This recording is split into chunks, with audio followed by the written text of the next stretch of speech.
Great, thank you. All right, welcome everyone to the Select Board meeting of February 9th. Please join us in the Pledge of Allegiance. Pledge allegiance to the flag of the United States of America and to the republic for which it stands, one nation, under God, indivisible, with liberty and justice for all. Thank you everyone for being here tonight. This meeting is being recorded live and will be available upon demand at Easton Cable Access Television or Community Access Television. It is a hybrid meeting with Zoom, so if anybody is watching us by Zoom, please put your questions in the Q&A and we'll keep an eye on those. Remember to include your name and your street address. I'm going to ask the Select Board members to introduce themselves to ensure we have a quorum, starting with Jamie. Jamie Stebbins. Jennifer Stacy. Dottie Fulgenetti. Greg Barger. And we have Interim Town Administrator Sean Dugan, Finance Director Wendy Nightingale, and our Executive Assistant Elizabeth Hegg. And our first item on the agenda is a joint meeting with the Finance Committee. So we'll have the Chair of the Finance Committee open their meeting, and then we'll start. Let's do a voice vote similar to that. Microphone. Sorry. Hi, everyone. Let's do a voice vote as the select board did to ensure that we have quorum. Patrick Ellen. Mike DePietro. Chris Percio. Jay Olson. Arthur Balin. We have quorum. We are in session. So we have 3 candidates tonight to fill a spot for a vacancy on the Finance Committee. That's an elected position, but if somebody resigns during their term, the Finance Committee and the Select Board will meet jointly to appoint someone until the rest of the term. So that would be until April 28th, which is our town election. We had 4 candidates, but one dropped out after the printing of the agenda and the packet. So we're going to start with the order that they're listed on the agenda. We're going to have each candidate come up and sit at this table. The microphones are not amplified. They're for cable access. When you get up from the seats, be careful that you don't trip over the edges of the chairs because some of them stick out a little bit. And we're going to ask everyone the same 3 questions. So we're going to start with Matthew Borrowman. Come on up, Matthew.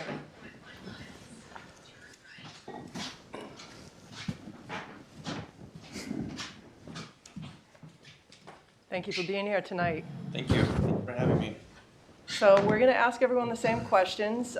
Just introduce yourself, tell us about your experience, why you'd like to be on the Finance Committee, and then we're going to put you on the spot and say, should you be appointed, would you be interested in running for the full position? And that would mean for the election on April 28th. No pressure. It's not like you're going to get disqualified because you do or don't, but it's just a curiosity question. Okay, yeah. Should I begin talking? Yep. Okay. So my name is Matthew Borrowman, and I am 48. I live in Easton. I've lived here for 18 years. I'm a little nervous. I've Don't never be been nervous. to anything like this before, so I'm very excited about it, though.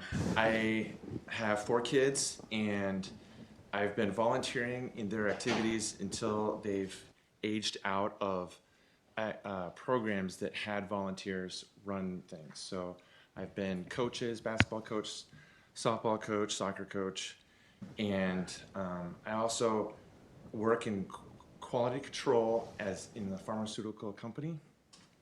And I just got a job last year in July that's working from home. So my life circumstances are allowing me to more volunteer time. And I've been wanting to join the town and give back to the town as a volunteer way for some time. I saw this in the town crier, and I thought, great, this is my opportunity. So that's why I applied, and that's why my life circumstances have allowed me to be here tonight. That's terrific. So looking at your application, you have budgetary oversight and capital management and held direct P&L responsibility for departmental budgets? Yeah, so I work in quality control in pharmaceutical companies. So I'm an associate director, and I've been in the quality control labs for 25 years. And in 2010, I became a supervisor, And from that point till today, I've been either supervisor, manager, or associate director of a quality control laboratories. And in that function, I've been required to manage my budget. So that includes a wide area of laboratory expenses and fiduciary oversight. So, yeah. Great. And I like in your application, nobody mentions this usually, and I'm interested to see it that you said that you have attended town board and committee meetings, so that's great. So you're still interested after that? Yeah, very much so. Excellent. And I guess the time commitment. Patrick, do you want to talk about the time commitment for Finance Committee? It's decades of intense study, and it's usually it's 1 or 2 meetings a month. So we typically try to do it on Wednesdays or Tuesdays. It's a wide variety. So if there's any conflicts on that, we typically we poll the audience to see exactly who's got availability. Usually this time frame, right, between 6 and 7. Depending on the stage of the year, could be a relatively light meeting with like 1 or 2 things that we have to address, or more of the budgetary meetings where we're going through like multiple of the warrant articles or the items that we're trying to vote for at town meeting. So the overall commitment is not high. The commitment from a homework standpoint can be, but it sounds like you have a decent bench in a lot of the budgetary stuff anyway. So the existing municipal budgets, as complicated as they are, generally once you have a good grasp of those, it's not that much. And do you meet in person or Zoom? We typically meet on Zoom. Oh, awesome. Yeah, so we have met in person before. I am happy to, we do meet in person on occasion if it's something that where there's a critical group of additional boards or committees that we need to meet in. But similar to yourself, a lot of us are work from home. A lot of us have, kids in a variety of different activities, so that typically lends itself better. Great. Do you want to start with any questions from the Finance Committee? Does anyone have any questions before I go in? No, all right. My question is, first of all, I also noticed the town and committee attendee. Which ones have you been to? Do you remember offhand, other than just main town meeting? I went to a town hall meeting. It was about the budget. I forget the name of it, but it was discussing an override. PACE? Was it? Was it No, the PACE that committee? was a budget subcommittee. Oh, budget meeting. subcommittee? No. Yeah, we had 2 forums in the Yeah. fall, and I Yeah. probably went to the December one. I went to the December one. Oh, okay, great. And experience-wise, did you find the back and forth and the communication that was presented, do you find that that was something that was interesting to get more into? You said you wanted to be more in touch with the town that you're living in? Oh, absolutely. Okay. Absolutely. Excellent. The only other question I had was the one that you already sort of advanced for, but I'm going to steal your thunder. If you're appointed, as Dottie said, this runs through, does it run through June or does it run through April, the actual election? The April actual- 28th. Yeah, so it runs through April 28th. And then at that point, you can simultaneously run for the position. Would you be pulling papers to run if you were appointed tonight, essentially? Absolutely. Yeah, there we go. Those are my questions. Mike? I'm just kidding. Anyone else from the FinCom? Anyone from the Select Board? Yeah, sure. Hey, well, because I'm in manufacturing, so near and dear to my heart is quality great. control and the amount of work that goes into that, and if it doesn't move, make it move type stuff. So I like right away, the attention to detail.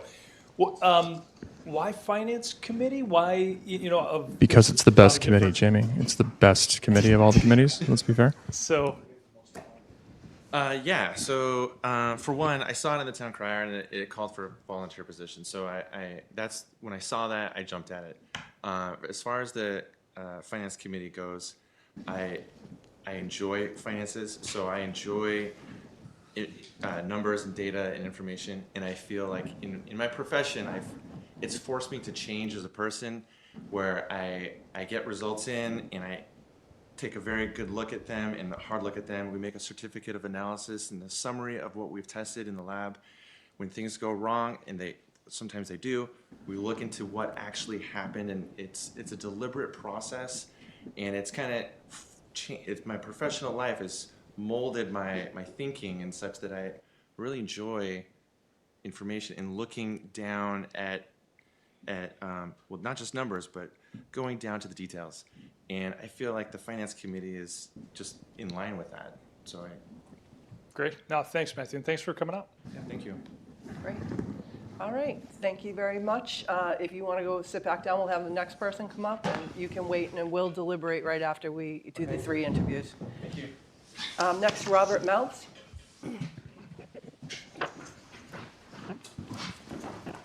Hello. Hi. Thank you for being here tonight. Thanks for having me. So I guess I'll start with, you guys have a resume in front of you that contains a crap load of jargon. Okay. Just to sort of set the stage that my life has been, for a couple of decades, in a Big Four accounting firm, running global accounts, global banks that you all might recognize. And my role was in charge of the global services that each of our offices around the world provided to those clients. That was a responsibility both from a financial perspective, both internally within the Big Four and also externally with the clients. Then 9/11 came and things got tight from a consulting perspective.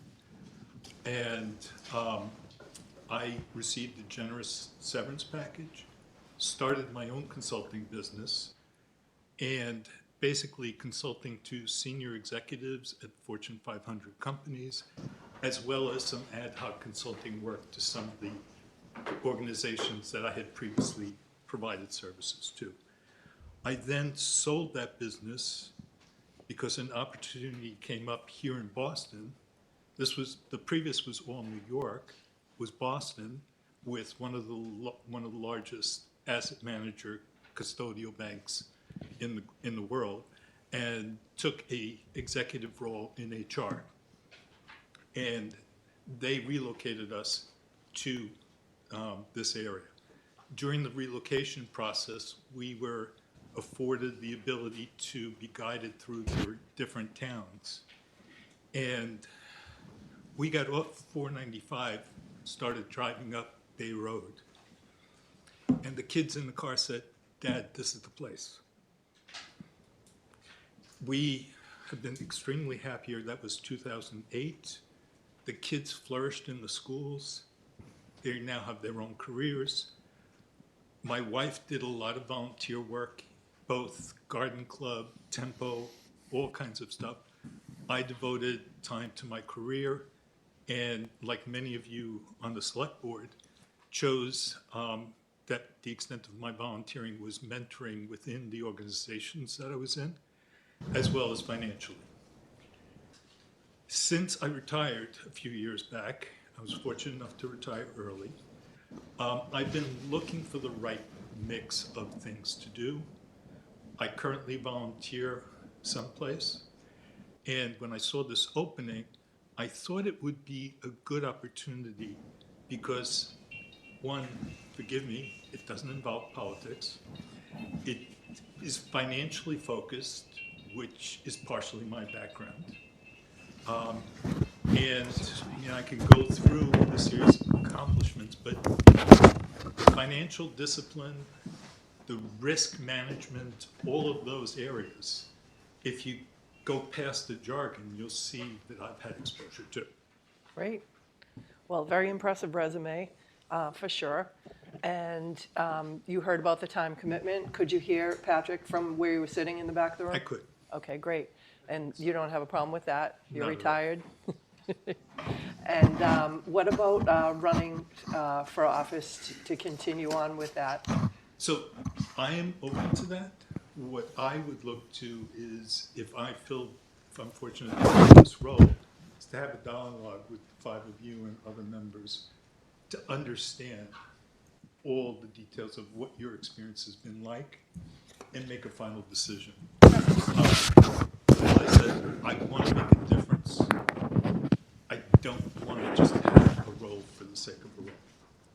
Great. Questions? True consultant to say I want to understand more before I answer yes or no. I love it. The question I would have is that, so to the point, and this goes for everybody essentially that's applying, there are potentially a couple positions that are going to be open. So if there is something that if you get appointed or not, the idea would be there's going to be a few spots open.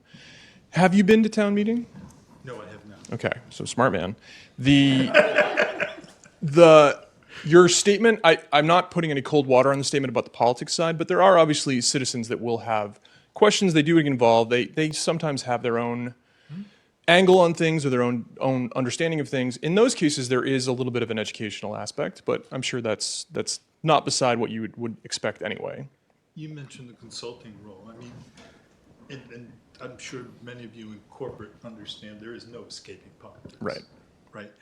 In the consulting world, what you learn to do is to listen to both sides, look at the facts, and then work to persuade and find consensus, which is something that I think a lot of this country has lost.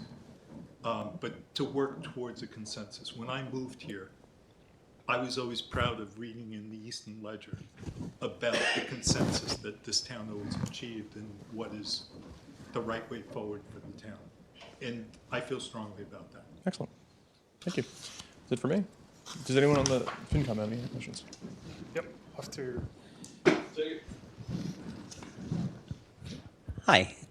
So piggybacking off of something that Patrick said, and again, not to pour cold water, but a lot of this position is, obviously the finance is in the name of the committee, but a lot of it's kind of policy forward and assessing policy and making recommendations to the town at town meeting, what's appropriate and what's not in terms of what is being voted on in the warrant articles. So I was wondering if you could speak a little bit to your background in your expertise in assessing policy over clearly you've got a strong financial background. So part of the HR side of things, both back in my Big Four days and also in the asset manager side, was consulting on policy. What makes sense for the organization? There is never a right or wrong answer. There's always some give and take. There's always some compromise that's needed, but to help facilitate that conversation, to get to the point where there is consensus, right? That everybody buys into this is the policy, because if people don't buy in, the policy is going to fail. Anybody from the select board? I'm just going to say it's going to be a tough. Megan hasn't come up yet, but it's going to be a tough decision here tonight. Robert, thank you very much for coming out and unlike, just correct Mr. Helen here that we need you to attend town meetings, all of them. I didn't say anything about not attending. I just said, it's a bit of an interesting process. Yes, the 7 people at home watching love the town meeting. All of our civic duties. Thank you. Okay, and then we have Megan Winkler on Zoom.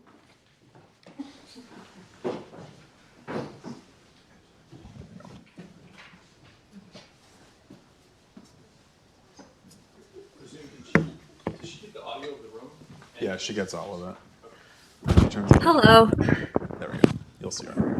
There you are. Hello. Hi. Thank you for being here tonight. I don't know if you were able to hear what we were saying before, but we're just going to ask you to introduce yourself, tell us a little bit about your experience, why you want to be on the Finance Committee, and what your long-term plans are with that. No pressure. Great. Thank you. But thanks for accommodating me on Zoom. So for work, I do management training, a lot of training in dispute resolution, and manage my own consulting practice there. So right now I'm in Pittsburgh. I'll be running a workshop tomorrow. So again, thank you for that. I built my career in dispute resolution. I've been working in that since 2013. And I decided as part of that, I would go to law school. So I worked full time and went to law school in the evenings and weekends. And while I was in law school, I interned with the Senate Committee for Ways and Means. And I absolutely loved the work. I was so excited about it. I learned so much and became really, really impressed with how much work it takes and the effort that goes into creating the budget. And loved sitting in on meetings with senators and learning from Senator Rodrick's. So for the past couple of years, I have been building my consulting practice, which is essentially like working 3 jobs at once. This year, one of my goals was to start looking at more volunteer opportunities, ways of getting more involved, particularly in Easton. Excited to the opportunities just to do a little more with the town as well. So I think, sorry, just looking at my notes and watching myself on the screen. I think that covers that, but happy to say more about any of the particular aspects of my background. Sure. Do you have any questions, Patrick? The only question I had based on the background was how in depth did you get with the municipal budgetary stuff when you were in the Ways and Means? Just curiosity, for a lot of us, it was a very eye-opening experience to look at the first municipal budget. I'm sure most of us are in agreement. It's a very big document. I'm not sure if you have a decent amount of bench in that, or if that's something that would be learning on the job. Yes. So I was a legal intern, right? So I wasn't in charge of it, but saw a lot of the, state budget items that went through, and was very lucky to have some mentors who walked me through it. It is gigantic. I agree. So in the about 5 months that I spent there, that was a big thing we did, was just going through that regularly. However, that was the state budget, so I haven't looked at the municipal budget.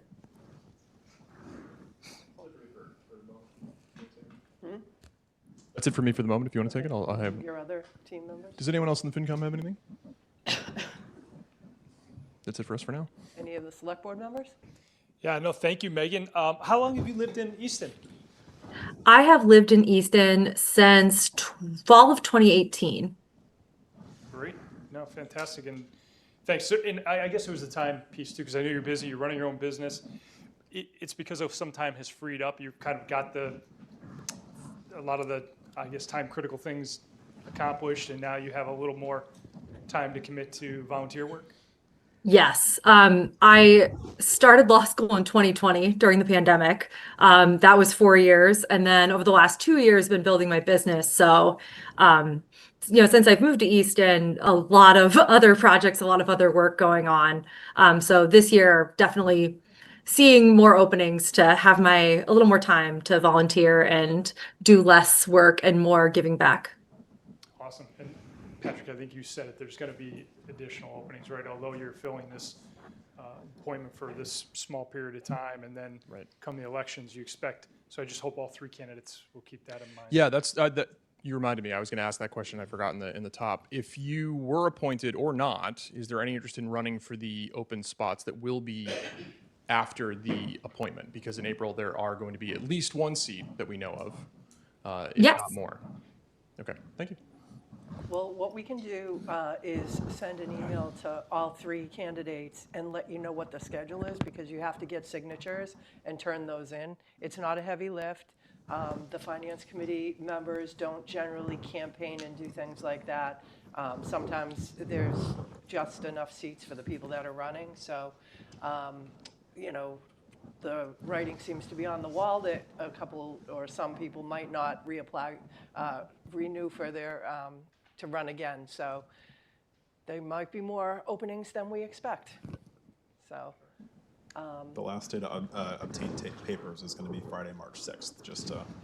And we can send that in the email, but that's coming up in less than a month. okay. 50 signatures, right? Yes. 50 signatures. We usually recommend that people get about 60, because if you can't read some of them get disqualified. But so we will definitely send a note to everybody on that as well. So I'm going to put it over to you, Patrick. Start your. So we are now in deliberation phase. So if anyone has any thoughts or questions or other comments, otherwise we can go directly to. This is just a voice vote, correct, Donnie? If you correct me if I'm wrong.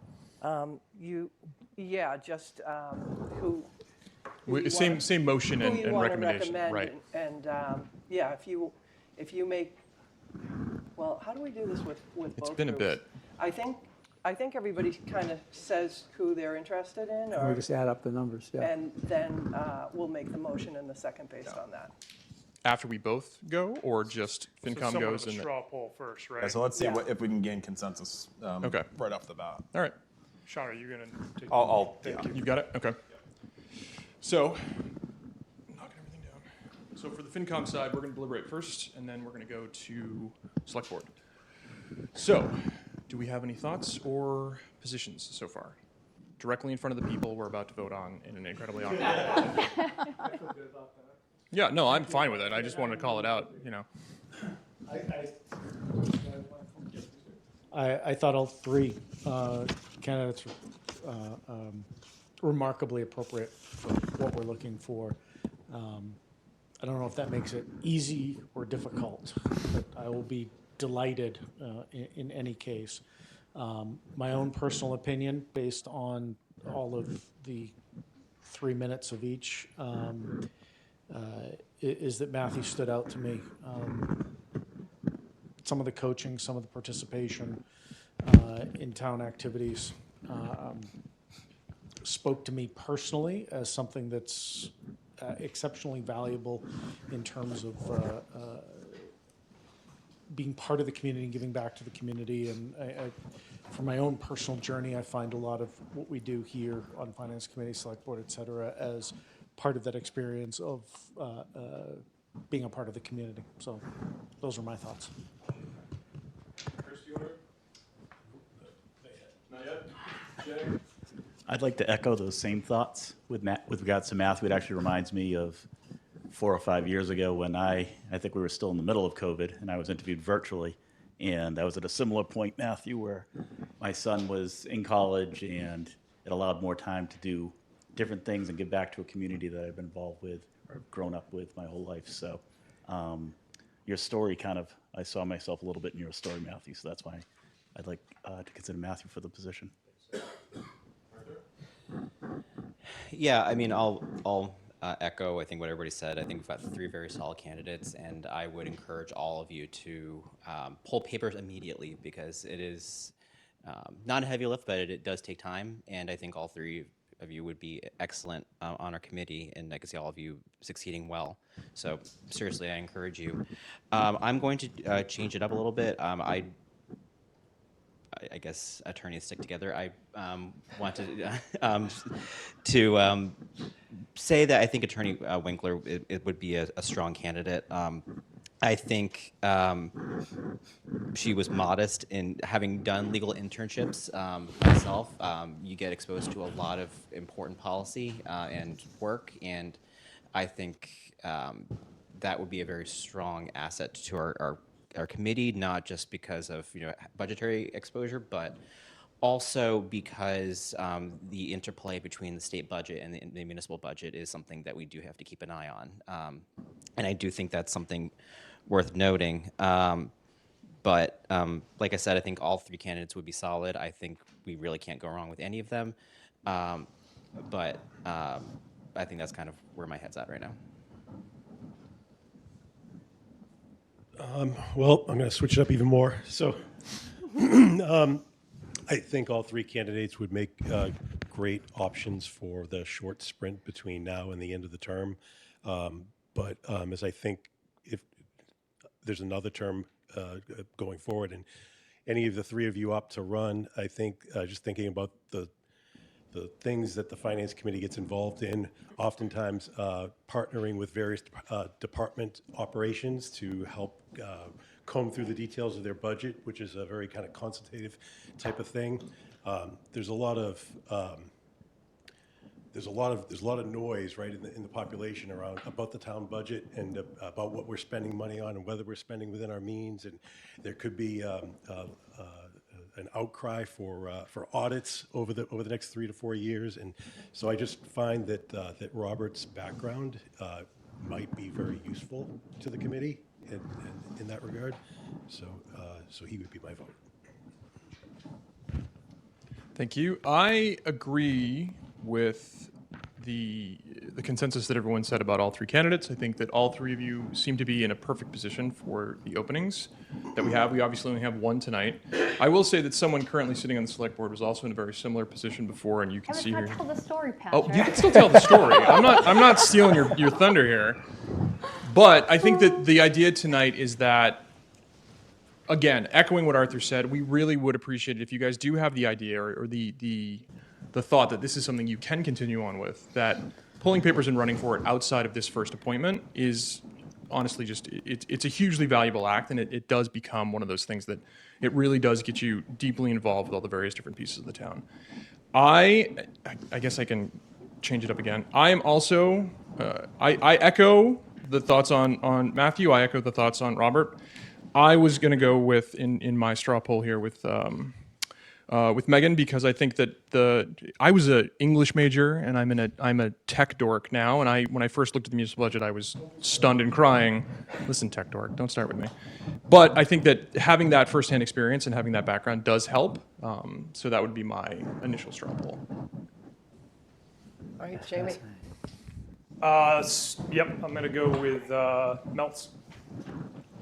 Okay, so I'll start with my story because Patrick almost stole my thunder. So you started to. You teased it. Maybe you introduced me. So we moved to Easton in 2017. I grew up in Stoughton next door, and if you grew up in Stoughton, like Easton was a place you kind of aspired to be. And we took a while to get here, but we got here. And I said, after a year, I'm gonna find my place volunteering. And it was the exact year anniversary of being here. I was talking to my coworker, and he said, have you ever thought about running for your town's finance committee? And I said, no, it really hadn't crossed my mind, but let's look and see, the town website. And lo and behold, there was a position open for an appointed role as that finance committee. So I put my hat in the ring, and Matthew, like you, I was nervous. Like I had a beer at the house to kind of like chill my nerves before I walked in. Came in, sat in the audience, sat next to someone who I later became friendly with, but didn't know anybody in the room because I'd been here for a year. And I'm like, beet red, because I shouldn't have had that beer. And watch as Tim Vamosi gets called up. And Tim Vamosi was a firefighter in Easton, and just brilliant story. I'm going, oh, this is not helping. And Davis Healy gets up, this extremely articulate young man who served as finance committee as well. So I get up and I fumble my way through and beet red and go back to my seat. And I'm like, oh gosh, this is painful. And I watched as everyone went around the table. I got the least votes, so I was out right away. But it was one of the most rewarding experiences ever, because at the end of the night, I stayed for the rest of the meeting. And I got chased out the door by a couple people who were like, wait, we can't let you go before we talk to you. And I pulled papers a couple of days later, ran for the election. Tim Vamosi got the spot, by the way. And then Davis Healy and I both did run. So all three of us ended up on finance committee. And I've made great friends. I've learned a lot about the community, and somehow I'm here, which, you're laughing at me. So, just throwing that out there to say that whatever happens tonight, like, don't, just roll with it. And if you're interested in doing it, do the thing. It's been an awesome experience, and I have no regrets doing it. So, and if I had licked my wounds and walked out in pain and didn't do it, I would not have so many amazing friends and learned a lot about this community. So. With that, I am going to go with Borrowman, Matthew. I really appreciated that you went to the budget subcommittee events and gave some perspective there, which was really important. We've been going through a challenging time financially, obviously. So seeing someone committed to being in the weeds of that before even joining the committee shows initiative to me. So that's my rationale. Craig? I think we should add a little bit to Jen's story, because both Jen and Jamie were on the finance committee, and we had some openings coming up on the select board, and a few of us were very impressed with both Jen and Jamie, and so we cajoled them into joining the race for select board, and we've been very fortunate to have them for quite a while on the select board. So. Now you're going to scare everybody off.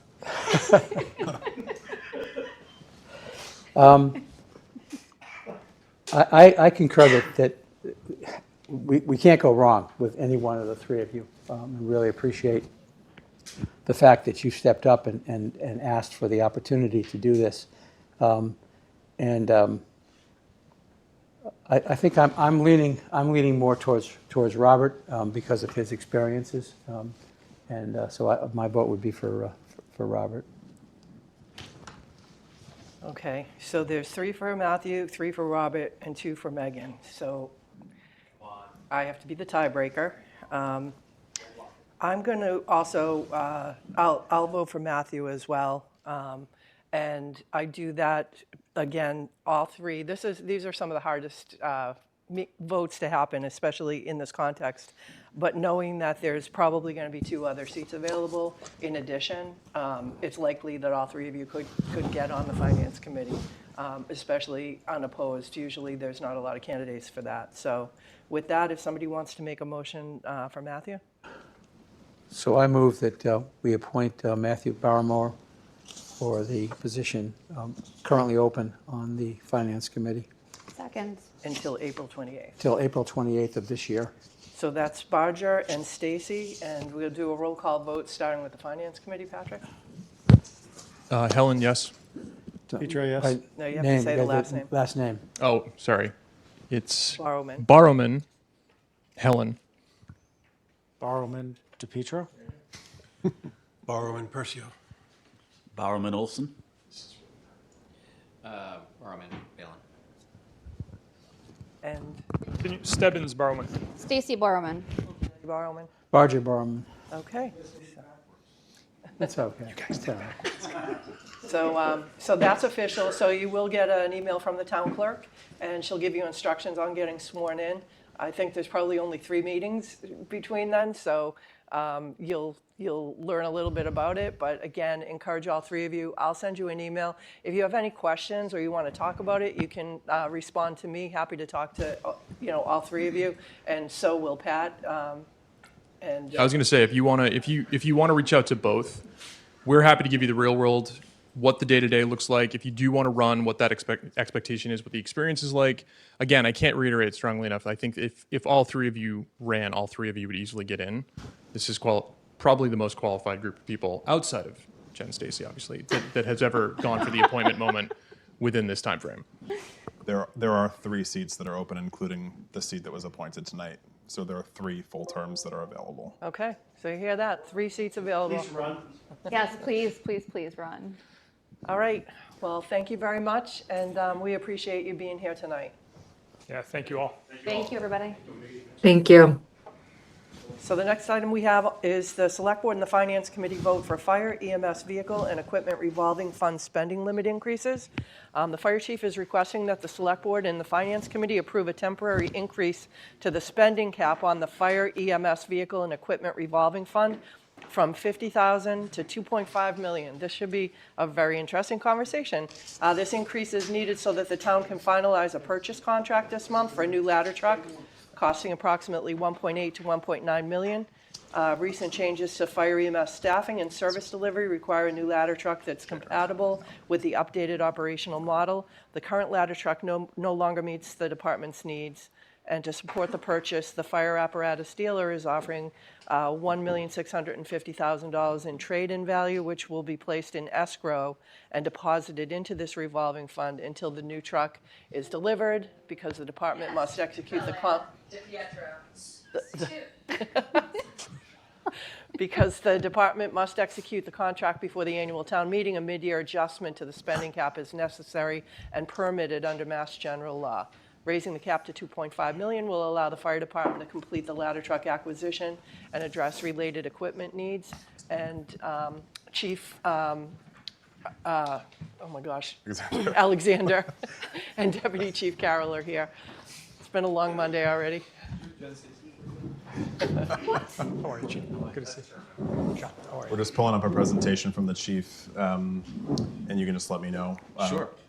Once we're. There we go. There's a little bit of a lag, so, and Wendy's at the driver's seat there. Right into the next slide. Great. Thank you both for being here tonight. Thank you for having us. Thank you to both boards, committees for having us tonight. So as you are all well aware, the fire department's progression over the last 12 months, or more specifically probably the last 6 months, has been non-traditional and very unusual for a fire department. So some background, we've done some previous presentations about ladder trucks. A lot of people learned about things. They learned what a quint is, and quint is a ladder truck that it's kind of like a fire engine. It does both. It's a very important word relative to why we're here tonight. And the main reason we're here tonight is the new ladder truck that we have currently, that we bought 3 years ago, or started to buy 3 years ago, does not fit our needs because of the way we run now. We need to have a truck that can do both a ladder truck and a fire engine, and the truck at the time did not need that. Even our old ladder truck from 1999 doesn't have water or hose on it because the way we used to run didn't require it, but it does now. And so we need to adjust and have a truck that can run the way we need it to run, which is why I'm here tonight. So given the unusual circumstances around what happened and how we got here, we went back to the drawing board multiple times over the last 6 months on different ways to stabilize the fire department, and came to the conclusion that we need to trade in the new ladder truck, even though it's new. It's unusual. It's unfortunate that we got to this point, but we're here and we need to address it, because to not address it would let this new ladder truck just sit in the fire station and not go anywhere, which is a disservice to all of your taxpayer dollars, and we're not going to let that happen. We're not buying a $2 million parade piece and having it sit in the station and not go protect all of you. So it's unfortunate that we have to deal with some of the numbers regarding this. There's that whole, there is definitely a loss on this truck. There's no doubt about that. I'm not trying to deny that, trying to be transparent about it. But we have a path to dealing with it within the trade-in and some of our surplus that we're doing, so we don't have to ask the residents to fund any more borrowing or additional tax dollars to solve this problem. So tonight, I just put together a couple slides on what we're doing. So we're revolving I know you all are aware of it, for those in the room and those at home, a little background on what a revolving fund is. Massachusetts general law allows us to have, if voted at town meeting, a special account for a special purpose, in this case, surplus equipment, where we can sell off surplus equipment that the board votes surplus and place it into that account for the purpose of buying new equipment and vehicles for the department. By doing so, it helps offset having less capital on, less borrowing. But what happens tonight is that we're typically what we're selling is 30-year-old pickup trucks that go for $8,000 or $10,000. So you see a $50,000 cap annually works. But this is such an unusual situation where we're talking 1.6 million, 2 million, 2.5 million over the next couple of years that we had to come back to you. So when we come in, we'll take the funds from the ladder truck. When they get the trade-in funds, they'll go into this revolving fund if you raise the cap tonight, and it'll go from there. So if we could take the next slide. So how it works is the cap is an important piece of a revolving fund. So I wanted to take a little bit to just talk about the difference. When we have a revolving fund each year at the annual town meeting, the residents vote on what our cap is. The cap is the most we can spend, not what we can spend. And I left an example on bullet 3 that if the cap is 50,000, but the account actually only has 10,000 in it, and we vote 50,000, we can only spend 10,000. You can only spend what's in the account. So even though the cap's 50,000, or in this case, we're going to be hopefully 2.5 million tonight, until the 2.5 million's in the account, we can't just spend it. So there's limitations on what the fire department can do with those funds. We can't just arbitrarily spend money we don't have. That's how the idea of a revolving fund works. Normally, if the timing had worked better with the annual town meeting, we would have done this at town meeting, but it didn't. And we have to proceed with this transaction very soon, because trying to find buyers for these vehicles is hard. We have one. We need to execute the agreement. Also get in the pipeline for our new ladder truck, because it's still 18 to 24 months away. So there's a lot of moving pieces. There's been the most moving pieces, I think, in my career in the last 6 or 8 months, and this is just one of them, and we're here tonight to button this one up. So we can go to the next slide. Make sure we're on the same, okay. So hopefully we can get through tonight and answer any questions you may have, raise the cap. We'll sign a contract on the last meeting in February, the 23rd, for the new ladder truck, which will incorporate language regarding this trade-in, at which time the dealer will provide the funds for the trade. We deposit it to the surplus account, and we'd hold it in escrow until time that we have to buy the new truck. So we would just keep that money set aside, it would stay there, and when the time comes to deliver the new truck, we would use those funds plus additional surplus funds that will be identified at the time to pay for the new truck in full.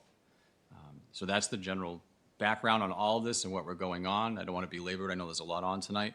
We can go to the next slide. So the request tonight is to ask you jointly to raise the cap to 2.5 million. While the new truck doesn't cost 2.5 million, there are other items over the next couple of years that we'll need to do. And we want to make sure that if it lands at the same time that the new truck comes, that we have the capacity. And then subsequent to this, at an annual town meeting. Once this is all done, it can go back down to a nominal level as part of the annual vote. So that should cover where we're at, and I think that will take us right into questions. We'll start with our guest, the Finance Committee. Thank you. So to make sure I'm understanding this correctly, the 1.6 for trade in value, that's getting held in escrow, but it's in that revolving fund Correct. in escrow. Yes, Earmarked for this. correct. Got it. The time frame for the new truck, which is I guess what we're calling it The now? new truck, I've run out of ways to I think spend it works. I think Yep. it's good. Yeah. What's the time frame for delivery on that? 18 to 24 months. Okay. And then I had one other question I was going to ask. I know what it is. So current state with, or when is that trade-in happening? When would you deliver if this passes and you have that expended cap? When would you deliver the current ladder to the dealer for the escrow? Is that part of this sort of process, or is that okay? So that would happen when once the contract's signed and the dealer has the funds to provide us, we would do that. We would change title at that point. All at that time. Right. Okay. And the idea behind that is we can't sit on this truck for 2 years Right. waiting for the other one. value because will go down. the value goes down, and there's a buyer who wants it now at a higher value. So it benefits the town to make this transaction this Sure. way, which is why we're asking this unusual. Sure. So the only other question I have, and then I'll hand it over to anyone else at the FinCom, is that in the meantime, if tomorrow the contract's signed, hypothetically, and the ladder truck is now out of our possession, Yes. what is the current state of makeup of vehicles that we have on your side that would be addressing the current needs of the town? So we have, great question. We have sufficient fire engines, traditional fire engines. Our old ladder truck, the 99, is still in the station. It's available if we have a specific call, like a chimney fire or mutual aid. We're not running it on day-to-day right now because it doesn't have water and hose on it. We were able to, through another surplus vehicle, trade basically for a older used Quint ladder truck that can run both, it's at the dealer right now, having been gone through and getting ready to be put in service. So once we have that in service, we'll have a ladder truck and a fire engine responding every day.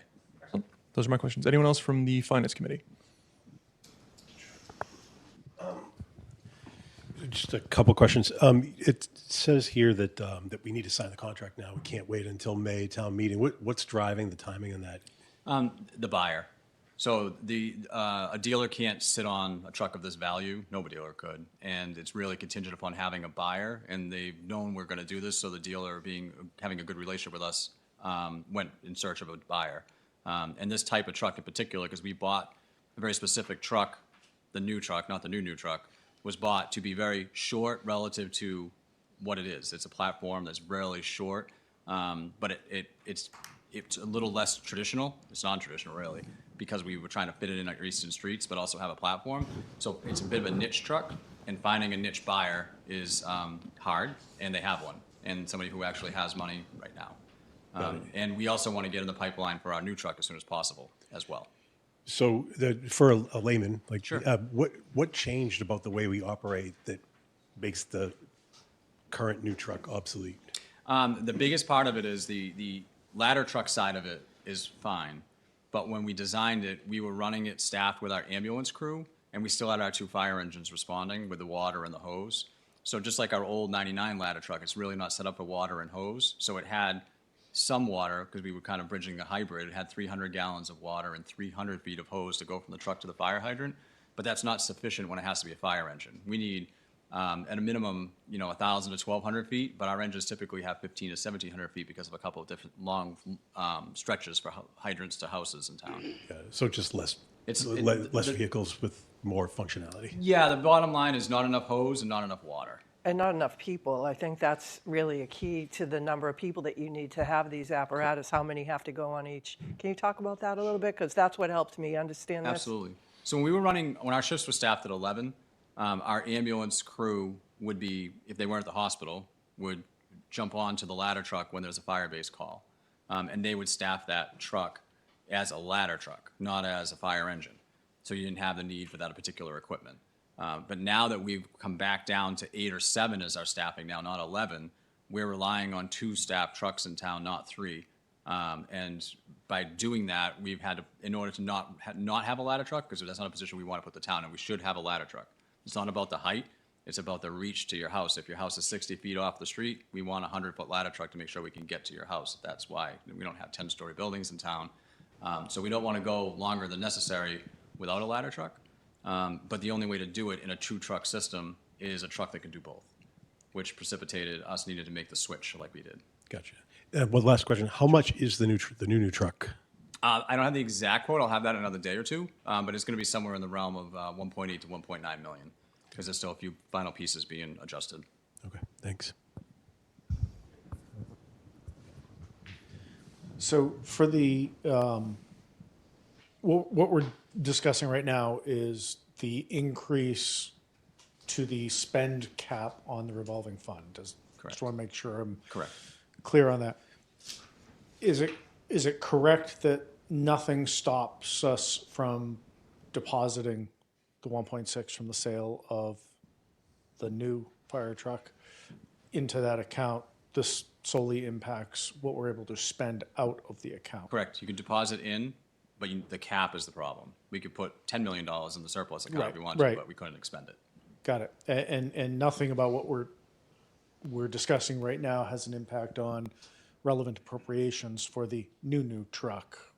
Correct. The new truck will be purchased under the same program that the new truck was purchased under, which is a collaborative purchasing program that's approved and bid properly, and then we purchase under that contract. Right. Just want to make, Absolutely. so that's what I understood. I just wanted to make sure that's what we're actually discussing here, as opposed to debating, should we have a fire truck and dispose of the other one in a certain way. So thank you. I appreciate the clarification.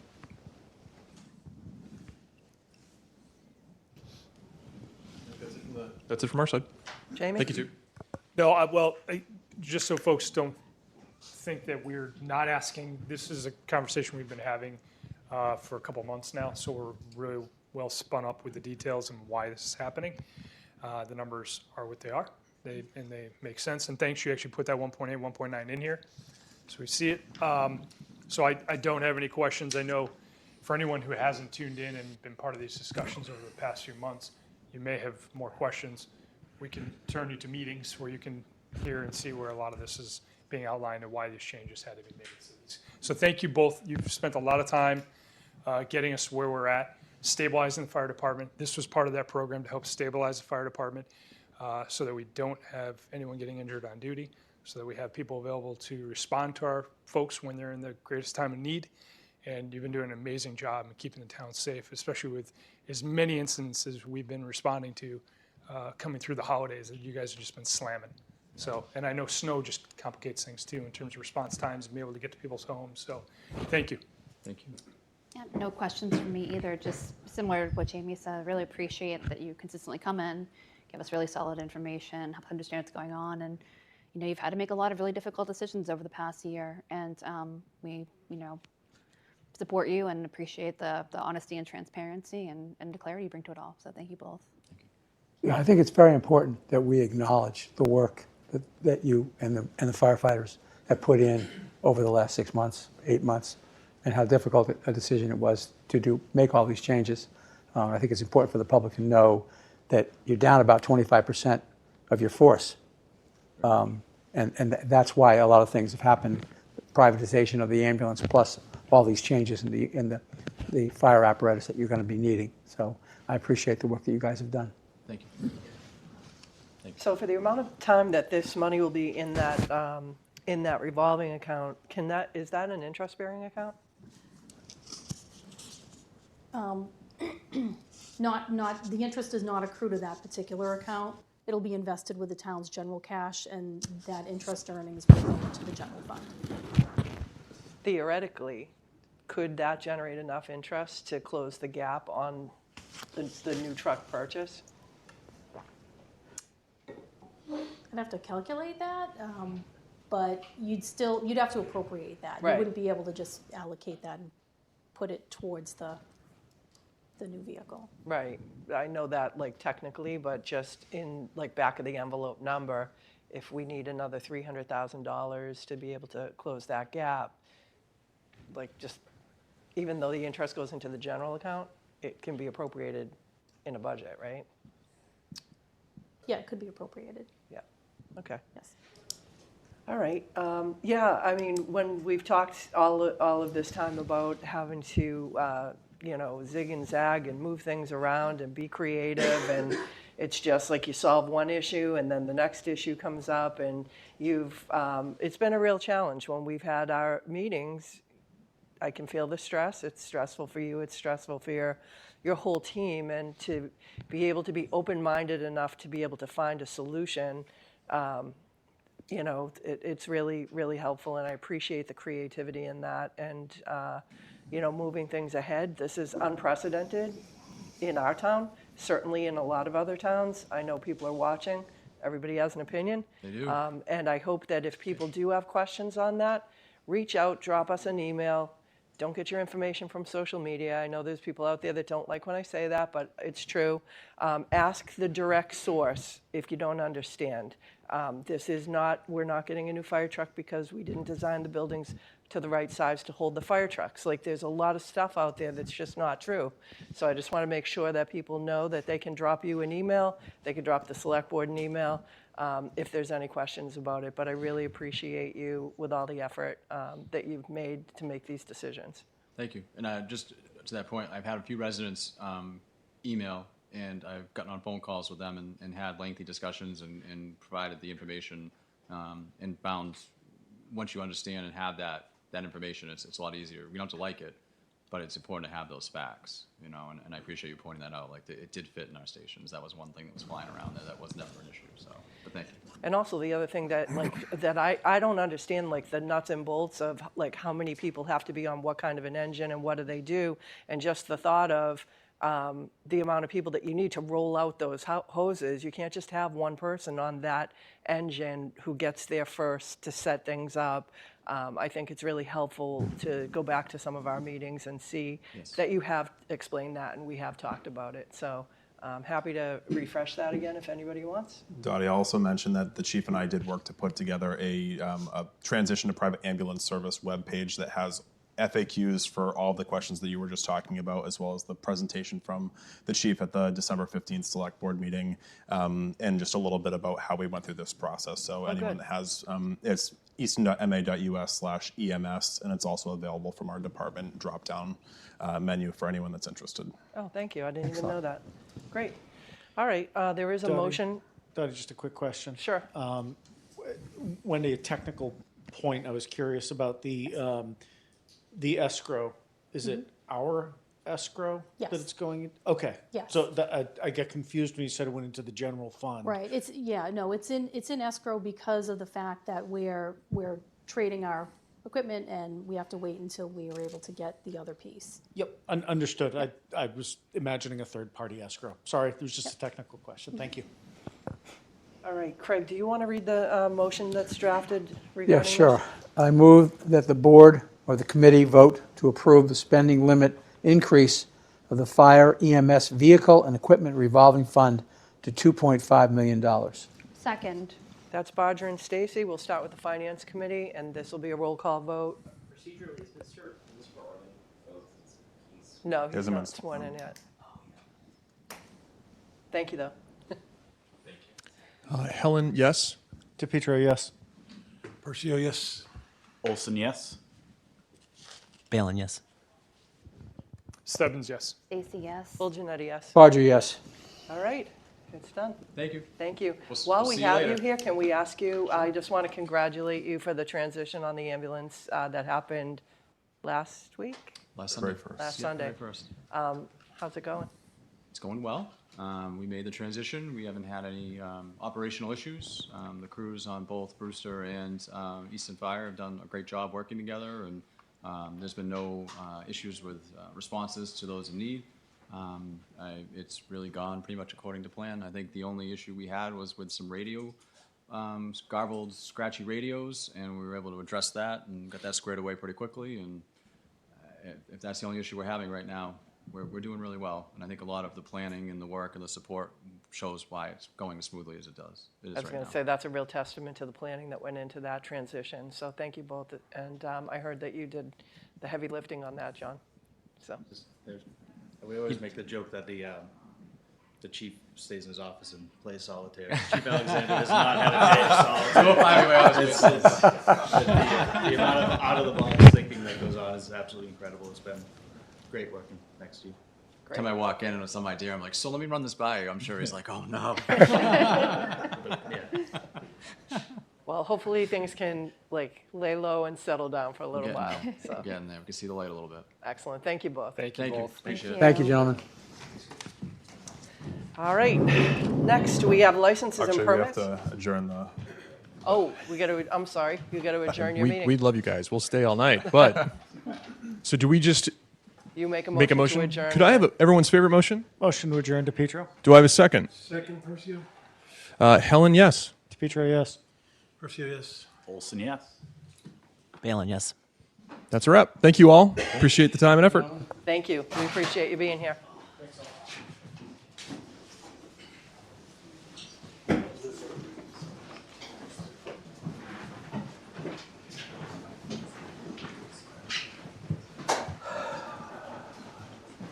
All right, next for licenses and permits, the first item that we have is a transfer of a common victualler license from Cleopatra Pizza Incorporated, doing business as Napoli Pizza, to Al Solomon Incorporated, doing business as Napoli Pizza, 620 Washington Street. So if you want to come up.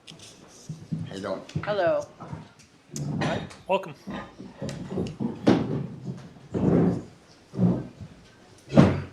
So thank you for being here tonight. Thank you for having me. My friend Jack, he's a new owner, and he tried to take over the place for me. He's a very good guy, and he tried to do his best. He has like good experience with pizza. He used to work like 2-3 years, and he was planning to start his own business. Him and his brother, and I wish good luck for him. So it's not just a management change, it's an ownership change. It's an ownership. Yes. Okay, great. So you look very excited about this Yes. change. Do you want to tell us a little, considering that people from home are watching this, do you want to talk about, I'll give you 30 seconds to give a little sales pitch or an ad, if you will. Tell the people at home about, remind them where this is, and will you be keeping the same kind of food or anything different? Yeah, it's Napoli Pizza in Easton. It's gonna be in 620 Washington Street, Easton. We're trying to make the food better, but I think a lot of the food is gonna be like the same. Okay. That's Great, thank you. Let me see. So we'll vote to approve the transfer application, but it will be contingent on final sign-offs from all relevant departments. So if you have any questions on what that means or what you have to do or who you have to get sign-offs from, just reach out to the town and we'll guide you through that. You usually give like a checklist or something. Yeah. So, Right, but thank if it's your first time doing this, we want to make sure that you don't miss anything. And we're really excited that you chose Easton to open your new business. We wish you a lot of success, and make sure that you are on social media so that people will know where you are and to come by and get their pizza. all right. Thank Do you. want to make a So I motion? move to approve a transfer of a common victualler license from Cleopatra Pizza Incorporated, doing business as Napoli Pizza, to Al Solomon Incorporated, doing business as Napoli Pizza at 620 Washington Street, contingent upon final sign-offs from all relevant departments. Second. That's Bodger and Stacy. All in favor? Unanimous. Terrific. you. Congratulations. Thank you so much. Have a great night. Thank you so much. All right, we have a one-day liquor license. Jason Paganelli of True North Running Company's Road Race. This will be at Stonehill College, 320 Washington Street, July 12th, 2026, 8 a.m. to 12:30 p.m., and the rain date is July 19th, 2026. An Easton police detail is not required for the event behind Donahue Hall. However, the related race will require details. The applicant has been advised to schedule the police details for the race with the EPD. Is there anyone here from this tonight? No. So this is pretty standard. We do this every year. Craig, is this the one that you know about or not? No. No, that's a different one? Yeah. Okay. Anybody that has any questions on this should be able to search for True North Running Company's Road Race and see about tickets or ways to join that This is an annual thing. It's an Yeah, annual I've run thing. this one, Yeah. it's fun. Yeah. It's yeah. hot, but it's fun. Do you have to sign up for it to run? Yeah. Okay, good. All right. All right, so I move to approve a one-day liquor license for Jason Paganelli of True North Running Company's Road Race, Stonehill College, 320 Washington Street, July 12th, 2026, from 8 a.m. to 12:30 p.m., with a rain date July 19th, 2026. Second. That's Bodger and Stacy, all in favor? Unanimous. Great, congratulations to them. Next, for action and discussion, item number 5, it's discussion and vote for a public safety building project, Fontaine Brothers, change order number 5. Do you want to lead us into that, Sean? Or? Yes, so thank you, Dottie. Before us tonight is change order number 5 as part of the Easton Police Fire and Public Works Facilities Project. This is a smaller change order for $11,788. PMA and KB have both independently reviewed it and are recommending approval, and so do I. Terrific. Yep. Good evening, everybody. Mitch Miller from PMA. Project's moving right along at both Main Street and Depot Street, as well as the DPW project in the back. So just to summarize the letter, we're about 52.6% complete with the contract at this time. 2.4% of the owner contingency has been expended, with 95.1% of the owner contingency held in reserve for unknown risks. This change order number 5 to Fontaine consists of 3 change orders. It consists of, I'll slide over for Greg. It consists of Fontaine change order number 14, which is the vehicle wash bay electrical revision. So reviewing the submittal, not to get too technical, but the disconnects were switched to fused disconnects instead of unfused based on the material selection. So that was an additional cost to the project of $1,200, which is PCO 14. PCO 19 is mobile storage revisions. So there's some heavy-duty shelving called space storage, and during that review process, there were some modifications made to the size and the function of the shelving. For instance, it's in the records room. It can hold weapons. It can hold garments. And so there were some changes made to that. That was PCO 19 for $3,809. PCO 46, which is also included in change order number 5, kind of goes all the way back to PCO number 1. Again, I don't want to get too far in the weeds here, but there was a miss when calculating that. So there's steel erection time of $1,234, which was not included in that original PCO. We went back and verified that, so that's part of the cost in here. And the second part of that is when they submitted that original PCO 1, the contractor did not have the backup for the engineering and drawing. And we said, if you get the backup, then we can review it at that time. So at the time, they omitted it from PCO 1, and it's now included in PCO 46. So everything's there, and it's all inclusive now for a total of $6,779. So altogether, I think Sean had mentioned the total for this change order is $11,788. I know that was a mouthful, so any questions? Anybody have any questions? I just want to get a little further in the weeds, Mitch. Yeah. No, thanks a lot. I appreciate the level of detail we Okay. do, and we know that having both companies' oversight is what's made this, for us, you do all the heavy lifting, and we have the utmost confidence in what you're doing, so thanks. Appreciate it. Questions, it's just exciting to see the progress, even when it's just on paper, because right now things are kind of covered, but Yep. hitting that like 50% milestone of time is great. So For sure. thank you for the information. For help. All set?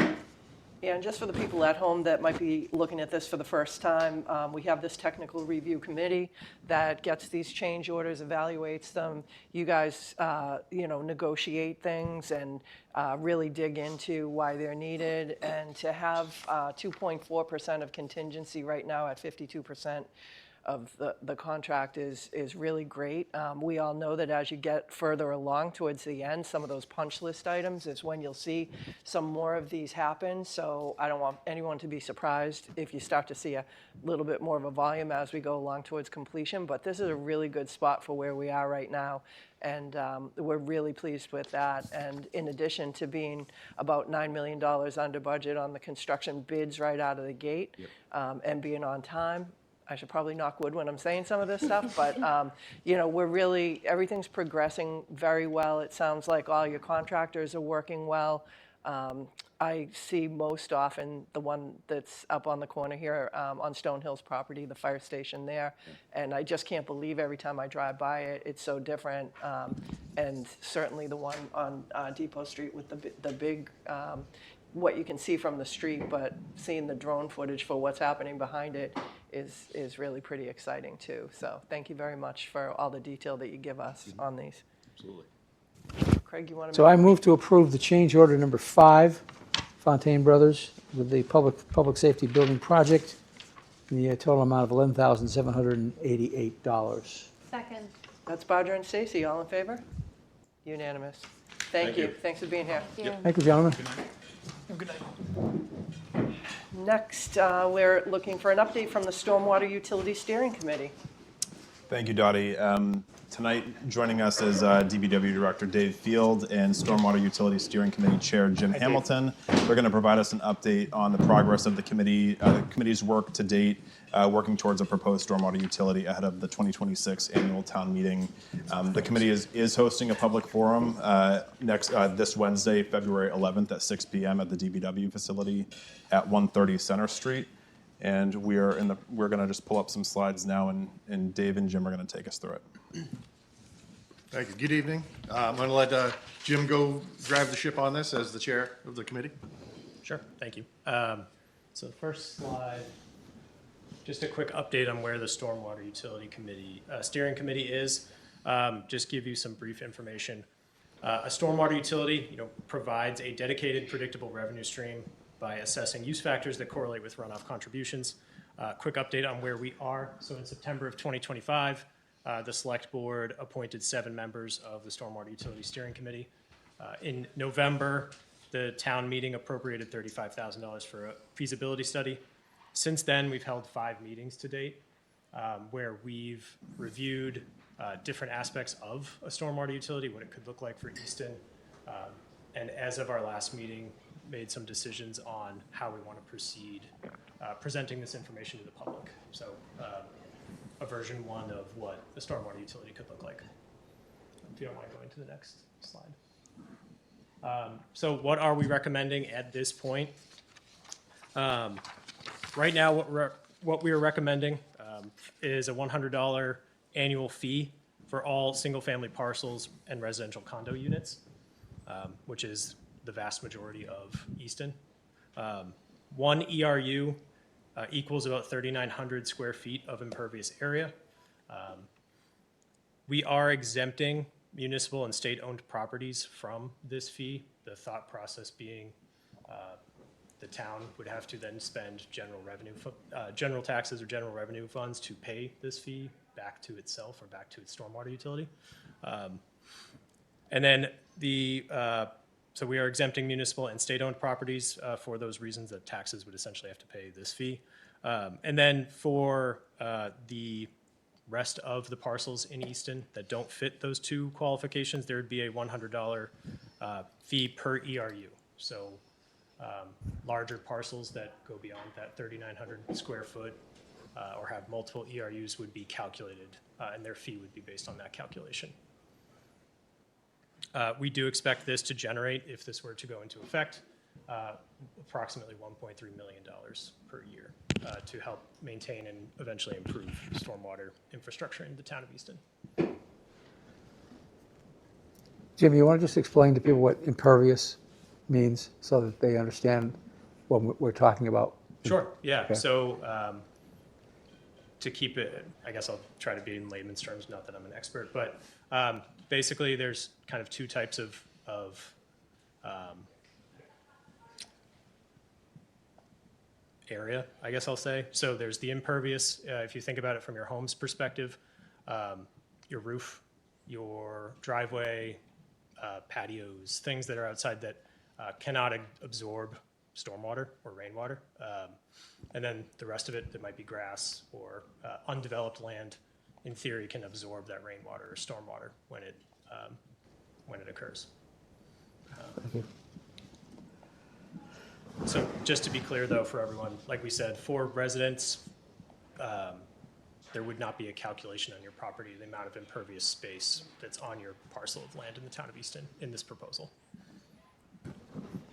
for commercial properties, then there's calculation just based on everything you just said, and it comes down to the number of ERUs for roof, so the structure. Yes, a commercial, and I think it's fair to say nonprofits, for example, or universities like Stonehill. Yeah, so basically anyone who has impervious surface will, get a tax bill unless you're municipal estate. Everyone else will get a bill. And some of those bills, it basically goes on the volume of impervious surface you have. The more you contribute to stormwater runoff in our stormwater system, the more you pay. So it's proportional. Use GIS to Yes, calculate. yes. That's something we're going to be going through in depth with our first public meeting, which is on the next slide, which we're talking about on Wednesday. And we have a map viewer application that we'll be pushing out at that time. It'll also be available through our Facebook page. People can go and look at what the impact is to the property they want to see and see what we're proposing right now. Then the committee would take those comments and things like that into consideration before we make a final recommendation to the select board sometime in March. Great. Great. Are you finishing this? Is this the end? Sure. Or? Yeah, so I guess we're up there now, so. Sure, yeah, so in terms of next steps, like Dave said earlier, on Wednesday, the 11th, so this coming Wednesday, there will be a public meeting at the DPW building on 130 Center Street at 6 p.m. From there, we, for what it's worth, we went very high level through this proposal today. To Dave's point, there will be a much more in-depth presentation on Wednesday, and then we will have more materials available online. We really do want to hear from the public. We voted on a lot of this at our last meeting, just so we had something for the public to react to. And then, like Dave said, once we get that feedback, we want to, if we need to, make any adjustments to the final proposal before we submit it in March to the select board for final review. From there, like we said, make those proposals by March 31st, and then should the select board wanted to, it will go forward to town meeting, and the town meeting would vote whether to adopt this utility or not. So sometime in May when the town meeting is. So big plug right now, right, for folks, because I'm going to go Wednesday night. It'd be great to hear the more in-depth presentation as well, and I just hope a lot of folks take advantage and come out and ask the questions, right? Because you'll do a Q&A at the end, I assume? Yep. Great. Yeah, exactly. I think this is great, but I just want to back up just for people that don't know what this is. Can you just talk about, like, from my perspective, we need millions of dollars to be able to keep our infrastructure updated. We think about sinkholes and water breaks, and cleaning out a culvert is $900,000 to. Yeah, so DPW did come to the select board over the summer, started this process, laid out the needs that we have, made that same presentation to town meeting, special town meeting in November, basically laying out the millions and millions of need in our stormwater system that we just don't fund or have the capability to fund through our operating budget right now. I gave some examples, but we're plus $20 million just on 3 examples of complying with our stormwater permit, the draft permit that's coming out, repairing failed corrugated metal pipe that's in the ground, that's been in the ground for decades, and addressing just our 8 most needy culverts out of 120 or so. So we need $20+ million to handle all that. So that's the reason why we've come before you to try to get a reliable funding source that makes sense and is proportionally assessed, like a water enterprise account that you pay for the water use. Stormwater is a similar thing where you'd pay the utility based on your impact of impervious surface to our drainage system. So. And I think it's important to note that a lot of this is it's required, it's mandated that we have to do this. So we have to come up with the money. $100 per home seems very low to me. I'm not advocating on changing it and making it higher. I don't want those kind of phone calls, but it's something to look at and at least taking a step to do something to be proactive with it.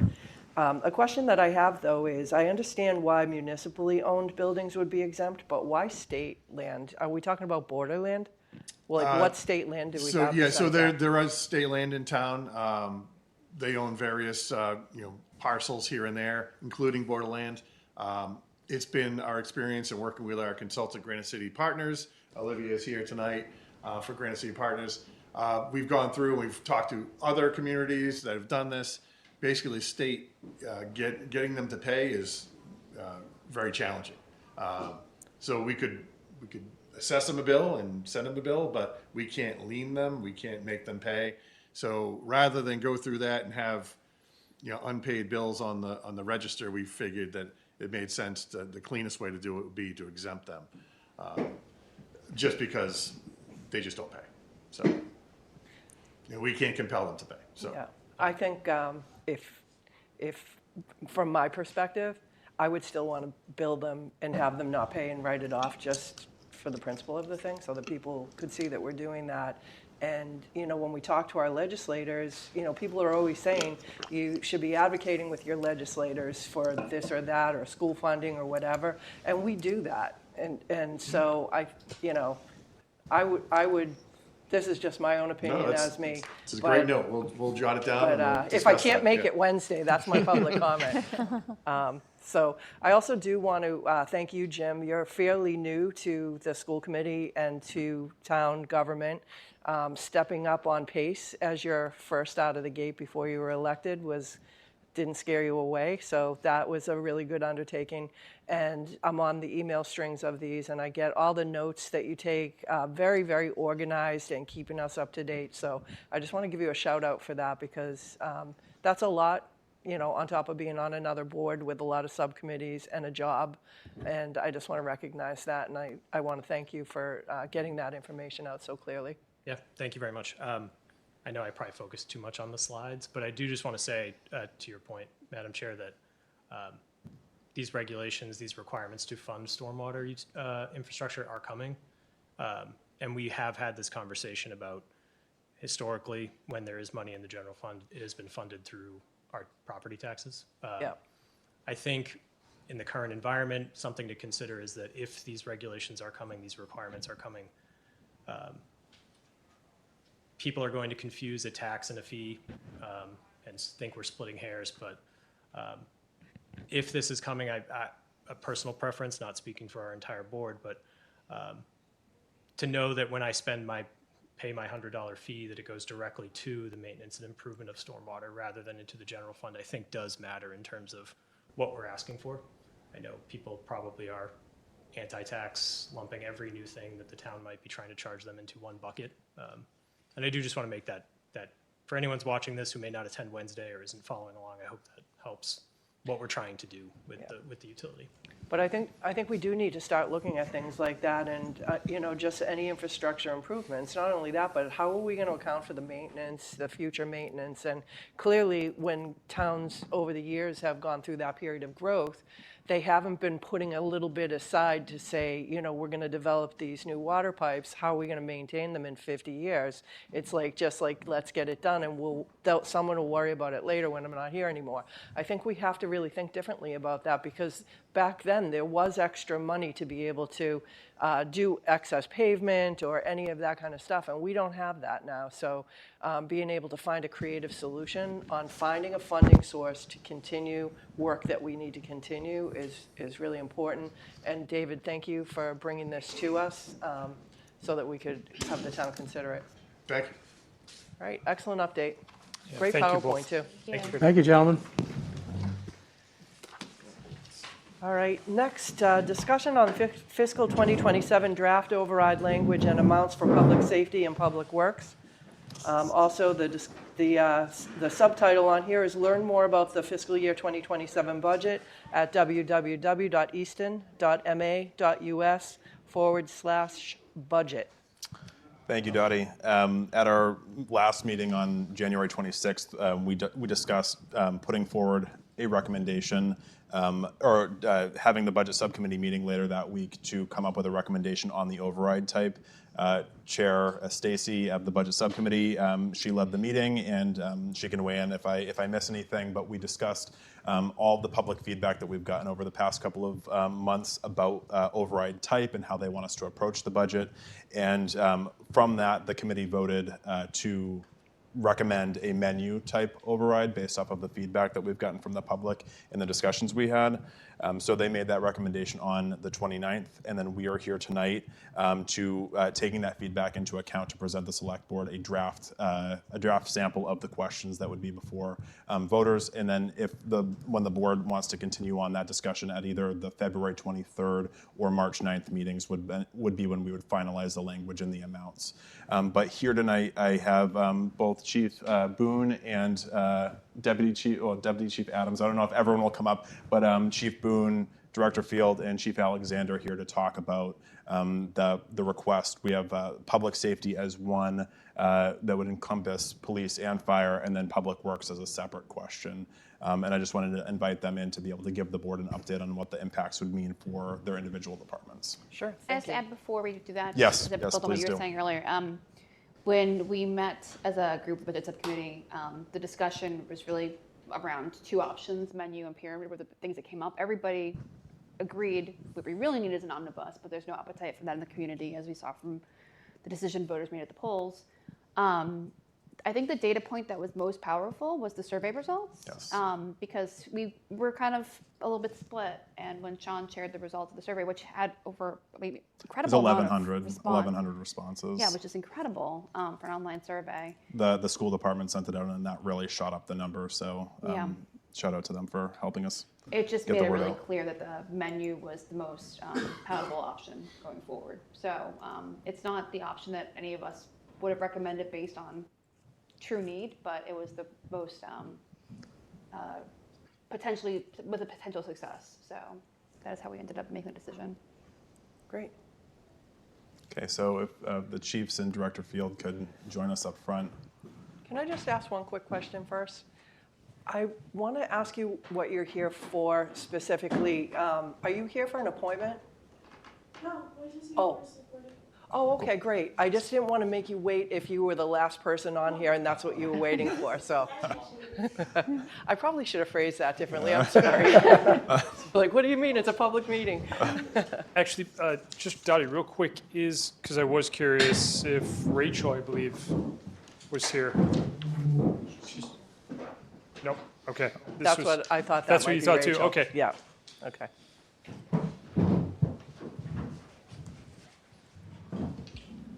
So under public safety, we have requests from both the police and fire department, and I'll just ask Chief Alexander to kick it off and to just talk a little bit about the 4 firefighters, the department training, and the expenses, and what that would mean for your department. Sure, thank you. So for the purpose of the fire department, the request for the 4 firefighters revolves around the fact that while we've been creative and condensed our remaining staff into a more efficient model, it doesn't change the fact that we're still running lower than we've run in over a decade. We have 7 firefighters working, and while yes, we have private ambulance in town, and that does help us on medical emergencies. You know, NFPA, which is an association that guides the fire service and business in general on fire protection and how we're supposed to do it, 15 to 17 firefighters in 8 minutes to a fire. So when we do get a fire, which we've had a bunch lately, if anybody's followed us, 15 to 17 firefighters in 8 minutes. That's a lot, quickly. And we were staffing at 11, so we had the potential for 11 if the ambulances were in. But now we're going to have no more than 8 or 7 potentially like we are right now.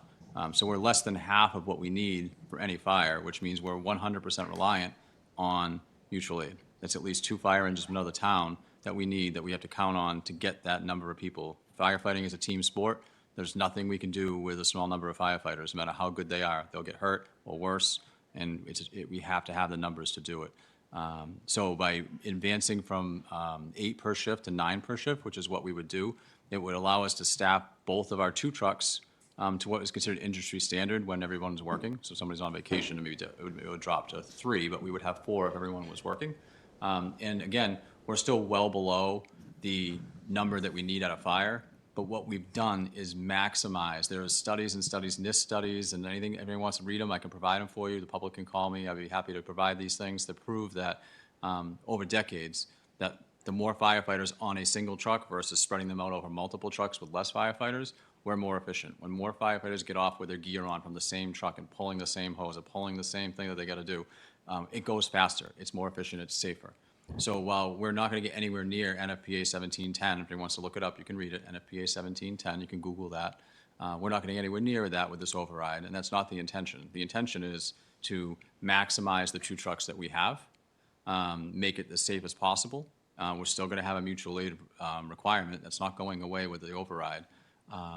But additionally, the outside of the fire response, right now we're still having long duration shifts. Firefighters are still working 72 hours because we still have to give people time off and still have vacation time. In the current model with the private ambulance with Brewster, we're able to drop 1, which means when somebody takes a vacation day, we don't have to have somebody stay on overtime, but that's only 1 spot. And we can have 3, 4, 5 people off sometimes. So that means there's a lot of people that have to stay. And sometimes they're working 72 hours, they're doing a Friday, Saturday, Sunday. Those aren't good for morale, those aren't good for safety, those aren't good for having the right mindset to do the job the way we need it done. By going to 9 a shift, it would give us a buffer of 2, which is more common. So we don't always have 4 people off, but 1 and 2 is very common. So that would alleviate some of the strain on that aspect for the department. It would also give us a little more depth when we have injuries, which unfortunately it's a tough job. We have injuries. I know both of my brethren on both sides, we deal with that as well with their departments.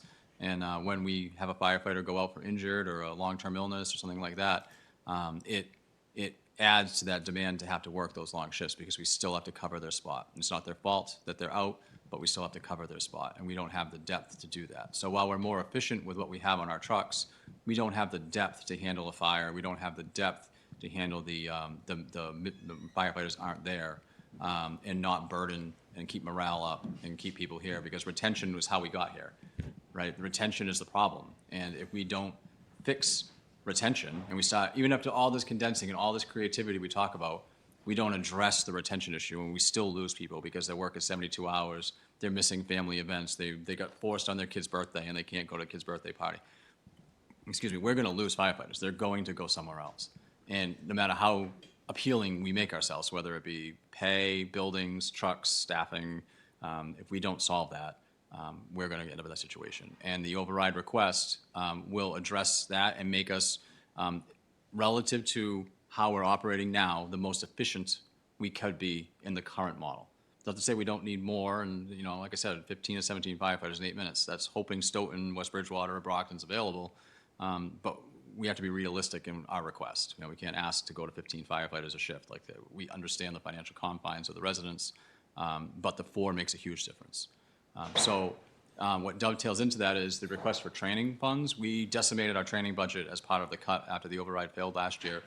We have insufficient funds to train our firefighters. We have so many disciplines, whether it's not just firefighting, it's extrication from vehicles, it's hazardous materials, it's technical rescue. We're still doing EMS, even though we're not transporting, so we still got to train on that. We do so many things, and within those, they're very technical. Running a pump is a very technical thing at a big fire like we had on North Main Street. Lots of lines going. It's a perishable skill. If we don't train on it, maybe by chance, you haven't been the one to run a pump at a fire in a year or 2. It could happen the way the sequence works. And then all of a sudden, you're the person on the job that has to do it that night at 3 in the morning when you're trying to figure out what's going on. I hope you've had your training, and we need to get back to it. And we're not there right now. And the override request will make a huge difference. And we're talking about being efficient with our fire trucks, being efficient with our staffing on these trucks, maximizing their abilities. Training them is all part of that puzzle. And when we provide the good training, the good staff on the trucks, we may not be near that NFPA requirement, but with highly trained firefighters in the most efficient model that we can provide them, they're going to do the most good in that situation that they can. And we're not setting them up for failure in that aspect. And then the last piece for us is the expense budget. Historically, the fire department's expense budget has been underfunded relative to what we need. Even before the inflation costs, it's been underfunded. Everything we need is expensive. There's nothing that's under a 4-digit number that we buy of any that we deal with for equipment, and then everything is in multiples. We have to put it on multiple trucks. If you have it on one truck, it's got to be on another. There's a lot of symmetry that has to exist. An air pack for our breathing air packs are $9,000. Education equipment costs, $50,000, but it's not just purchasing it, it's maintaining it. When the service of a piece of JAWS equipment, JAWS of Life, the education equipment was once $500 and now it's $2,000, but our expense budget hasn't gone up in years, it just erodes and we can't keep up with it. And we've historically relied on our salary budget to try to offset the expense budget, but we don't have that salary money anymore because that's gone. We've lost that. Where it used to come from was training. When we had an expense problem, we would cut back training to cover the expense cost. We don't have that anymore. So we've run out of places to steal, rob Peter to pay Paul. We've lost that ability. So it's our hope and our respectful request to the residents that supporting the override will address more efficient staffing, help with employee retention and morale, address training to make our firefighters safe so we can protect you, and help our expense budget so we can make sure they're properly equipped and functional and our trucks get out the door just like the residents would want. Thank What you. about overtime? Overtime would decrease some with having 9 versus 8 because we're not having to have as many people stay to over it, but it doesn't go away. There's still going to be overtime. The difference is we're trying not to hold firefighters. We want them to take it willingly. We want to provide enough overtime where they don't have a second job to try to pay bills. So we want to have enough overtime for that, but not so much that they're dreading it because they know they're going to get stuck at work every weekend. Yeah. So and that's a really, it's a real tight line on where to go with that because when you go to 11, there was very little overtime because we could drop 3 and it wasn't very often we had more than 3 off and firefighters like, well, Jesus, not any overtime, so I've got to go work somewhere else or do something, and then they're not available when we need it because we do still have some overtime, and then they're busy and they have other lives and families and jobs. But if we have enough overtime, they would keep us as their quote-unquote second job, and that's the proverbial problem for most fire chiefs is keeping their members active with enough overtime, but not so much that they're burdened. And from the resident standpoint, I understand the optics on it too. When they see these giant overtime numbers, you see it get printed in the paper and everything. Those firefighters are working those hours to earn that money. But nevertheless, you have to wonder, is more staff better than more overtime? And that's, which way do you want to go with that? And I find that over the years, Deputy Carroll, we've analyzed the budget. 9 is a very efficient number. 10 is not. 11 is. So relative to how the contract works. So 8's okay. Not the most efficient, but 9 is the most efficient and 11 is the most efficient. So the 9 maximizes the taxpayer dollars. I think what I look at this is mitigating risk, and one of the worst things that we can do is cut training, and we've done that in the past several years across the board, police, fire, I'm sure in the DPW and in yours. It puts our people at risk. You get hurt if you're not trained properly. When I first was elected and I went to my first Mass Municipal meeting, they did a big presentation that the worst thing you can do is cut training. And I thought, oh, why would anybody do that?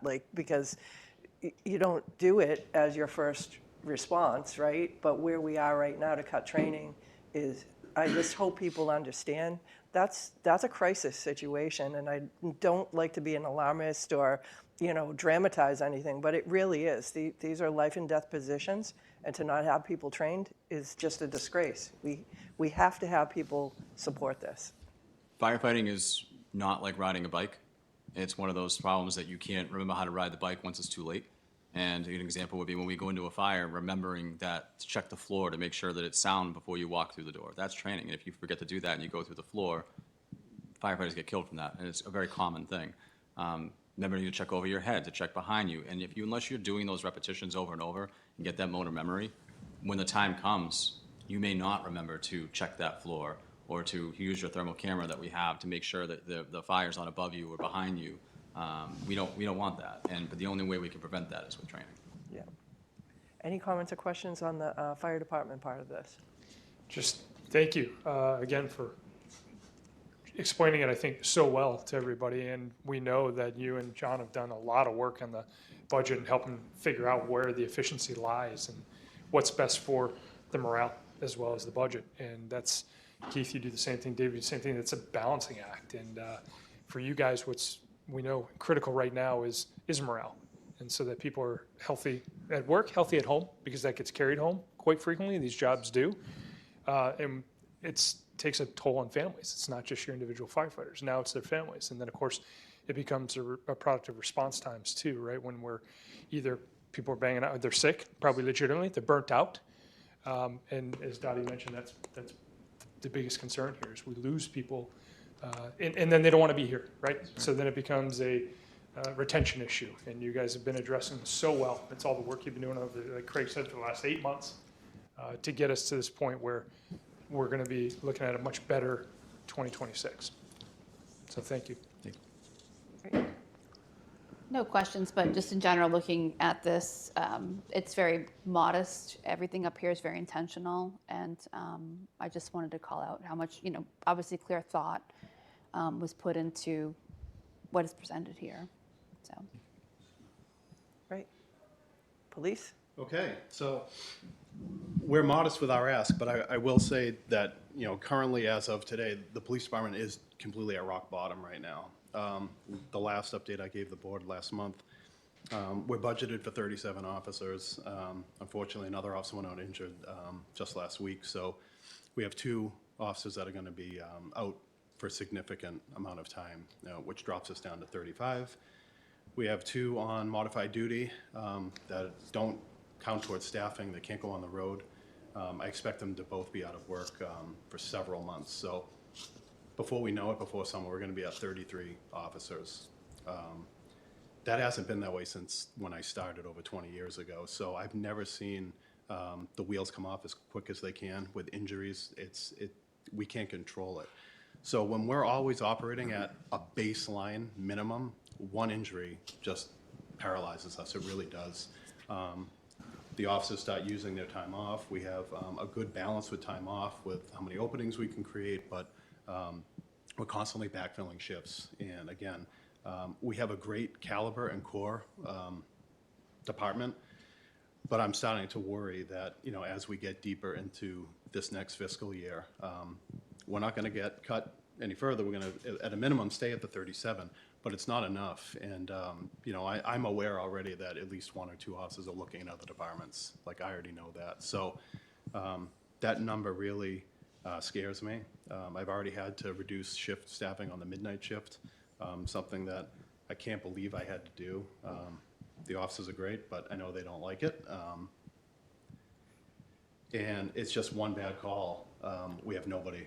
We're calling West Bridgewater, Mansfield, and Norton for backup when we're only running 3 officers on the midnight shift. So our ask is modest, I think. If you look at just to get to the average of our comparables, which we all know, we should have at a minimum 47 officers, 10 more than we have today. I'm asking for 5, like desperately. I think it'll do wonders to address a structural problem in the police department with our rank, with our command staff, and with our dysfunctionality. So the 5 officers we would bring in, we would be able to add another lieutenant that we desperately need. The deputy chief and our current lieutenant are being bottomed out right now with things I'm saddling with them, with records requests, body camera redaction, discovery for court. The game has changed so much in the last 5 years, really. When I took over as chief, this was the beginning of just even the data, the money we're spending on storing, cloud storage, and the data things we need to preserve. So the 5 officers would give us the ability to make another lieutenant, which we desperately need. We need 3, but it'll get us to 2. Our detective sergeant, who I'm thoroughly abusing on handling court and all the discovery and the evidence process, he could just manage the detectives, and I'd be able to give him another detective so he could focus on investigations, and we could have a dedicated court prosecutor, something we haven't had in over 10 years.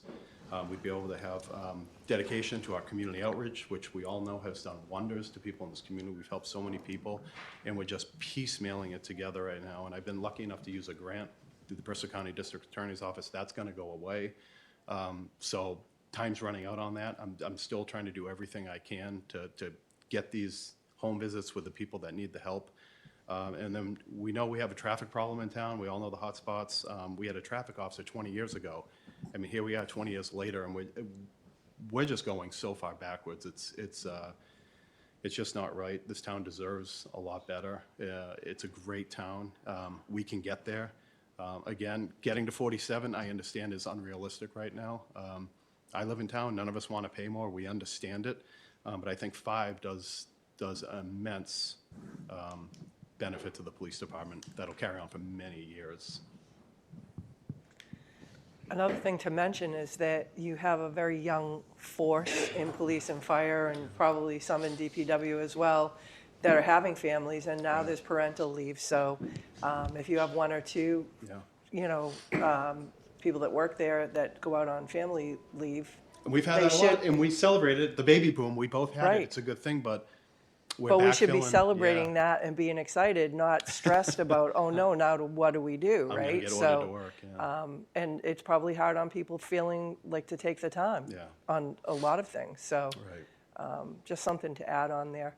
So the total of what you're both talking about is 1.415 million, which amounts to about $12.55 a month for the average taxpayer, $150.58 a year, $37 on your quarterly.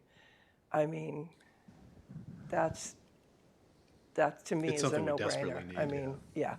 I mean, this is, I think that being able to show the exact impact of what the money's going to be used for, hopefully people can understand that and appreciate that a little bit better, especially after they've seen some of the changes that we've had to face this year by being so short-staffed. I know that we're getting a lot of complaints in the select board office about things that people want that they can't have, and there's nobody to do it. So we have to stop building, especially public safety, and I consider DPW part of that, build it back up again. Any comments or question on the police part? Yeah, again, thank you, Phil. Thank you, Keith, because it is, and what I love too is you said your brothers to your left and your right.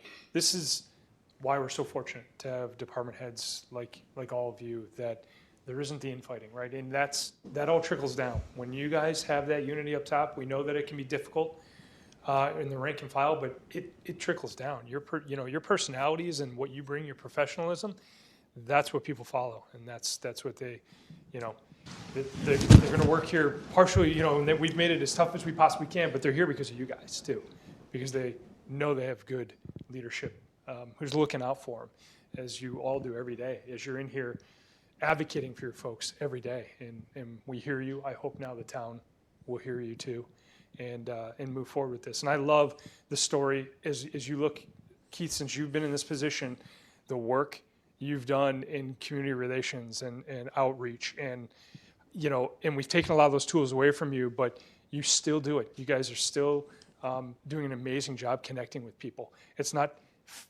finding people just when they're doing wrong. It's, hey, how can we help make quality of life better, right?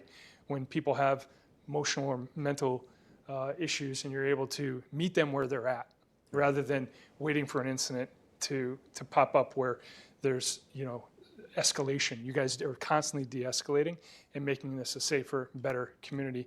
And really, you guys are making this one for other communities to look at and say, man, look at the way they're doing it. You guys continue to be leaders that other communities want to follow. So thank you. Appreciate it. We haven't gotten to public works yet, but I think broadly the thing that keeps playing over and over in my head is doing more with less, and that phrase that we used to be really proud of, like half jokingly, knowing that it was kind of messed up that we said that and thought that, but there's a point in time where we crossed the line. We're like, this is not okay. Like this is not that kind of doing more with less that anybody should be subjected to. I wrote down 44, but 47, like that's where we should be. And you're saying we're going to be at 32, 33? We'll be at 33. That is May or June. insane to me, like that we are at this point. And it came from, it's not something to be proud of anymore, doing more with less. It's actually to the point where it's eroding our safety, it's eroding our ability to do things that make this town fantastic. And it's compromising safety and well-being for the people who are doing those things. So I'm just like replaying that again in my head. And when you see how little the ask is here to address that, it really hits you. So that's it. My colleagues kind of stole my thunder, but that's okay. I very much appreciate the work that you three have done. I think that our town managers are exceptional, and that this is absolutely a priority for me. And I've said it loud and loud all the time that this is critical. Public safety, public works, it's the most important thing that we can do to protect our people. And I think I appreciate very much all the work that you guys have put in.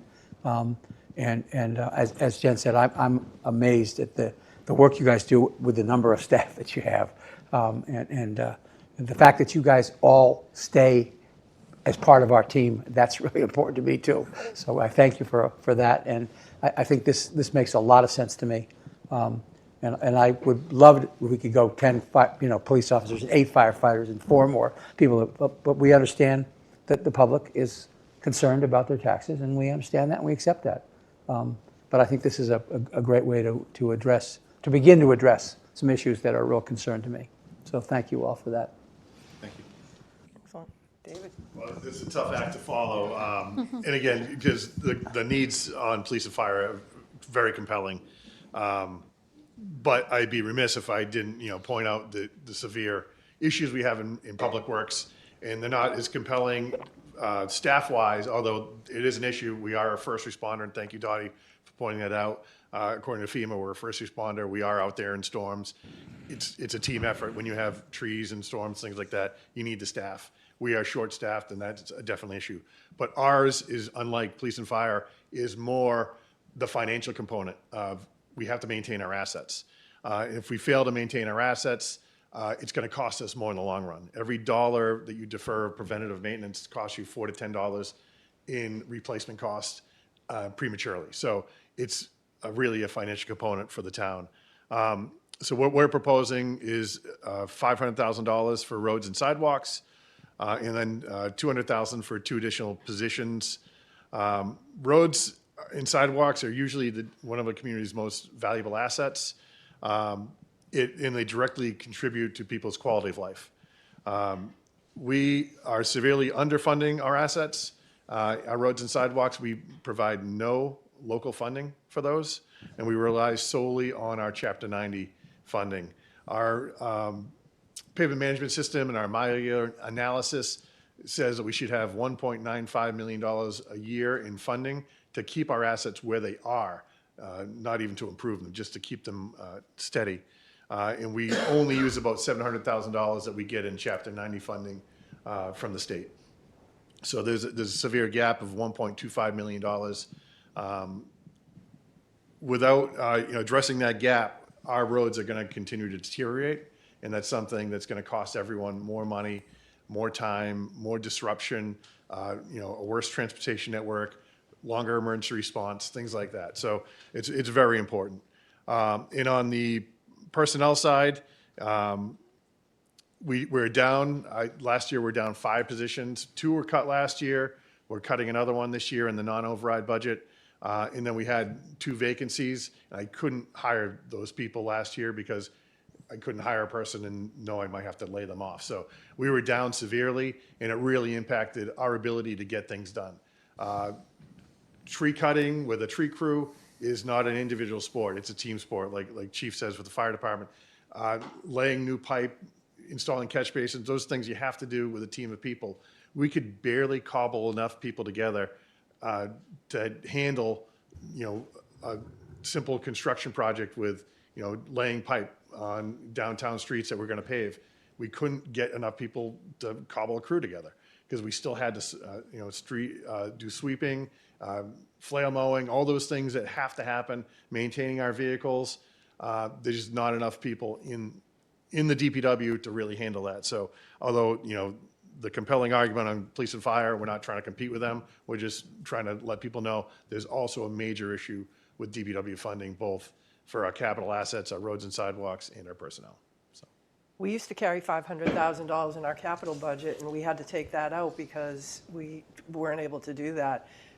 I think that you said it, Justin, 10 years ago, $200,000 for Chapter 90 funds is probably only about $120,000 worth of value right now. So when you don't raise those things, we used to put $500,000 in for roads.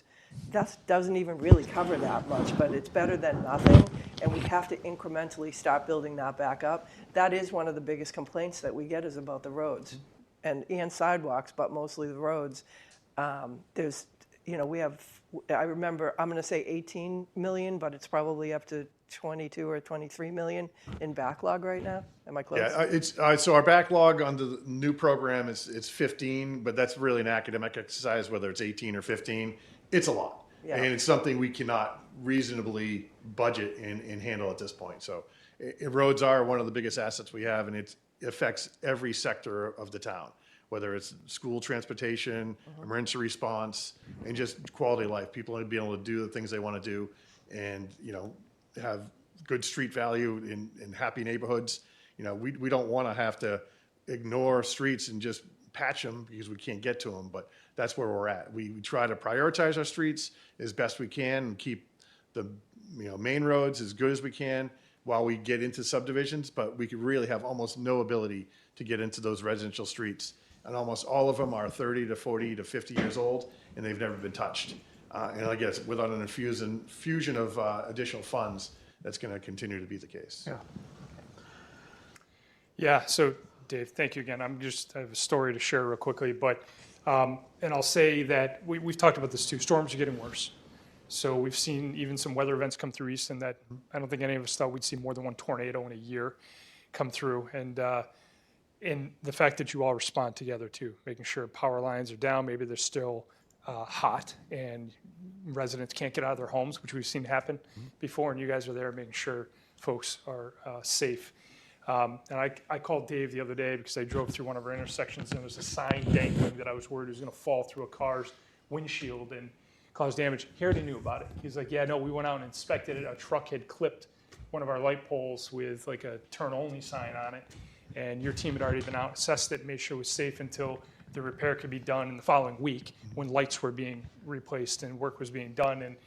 And just seeing the snow removal, and Dottie's right, we see the emails from constituents who would love to have more sidewalks plowed in a major storm like we just had. But how many miles? 36 miles of sidewalks? We maintain 26 plowing wise, but we have 90 in town. 90 miles of just sidewalks. So never mind the roads and all the work you do to pre-treat, then to clear, make sure, again, I had services respond all around my home the night of the major snowstorm, and one of your fire engines was it was responding to Southeastern Regional. Then we had another one that was house set way back. A truck actually got stuck, and you guys were, working together to get those vehicles out and get that resident the medical attention they needed. And that was just within a block of my house. Never mind what was going on everywhere else in the town. And it's a massive town to cover from a land perspective, over 20 square miles, correct? If you look at the map, Easton is significant size, and 26,000 people now. It's a lot of residents we're keeping up with, and you guys do a great job. We no longer want to see you having to do it in such dire circumstances in terms of budgets and being restrained by the number of people you have, keeping them safe, and keeping them out on all these calls that we get every day. So thank you very much. Thank you. So articulate. So I just wanted to, I'm not sure how much longer you're here, but I wanted to thank you all for the response with that last storm. It's kind of a little bit of a side quest, but it does tie to this as Jamie made the connection. I know you're all three involved, and the departments are all involved in the response to that, but special shout out to the DPW for basically 2 days straight of snow removal efforts. It was a long one. That's insane. It was long. And we haven't had a storm like that. And I think it was 5 years or so. So Yep. it was a long duration event, which are very difficult because you're constant. I learned from our days in the ice report, snow and ice report. But no, I just wanted to give a shout out. So it was just, like I said, a tremendous effort, and the streets were cleared and drivable very quickly after, and the sidewalks were cleared, and it was a big mess. So Thank you. And it said the kudos have to go to my staff. They do a great job. No one ever has to be told that you have to be in. Everyone's ready every time we have a storm, and no one goes home till it's over. So. Yeah.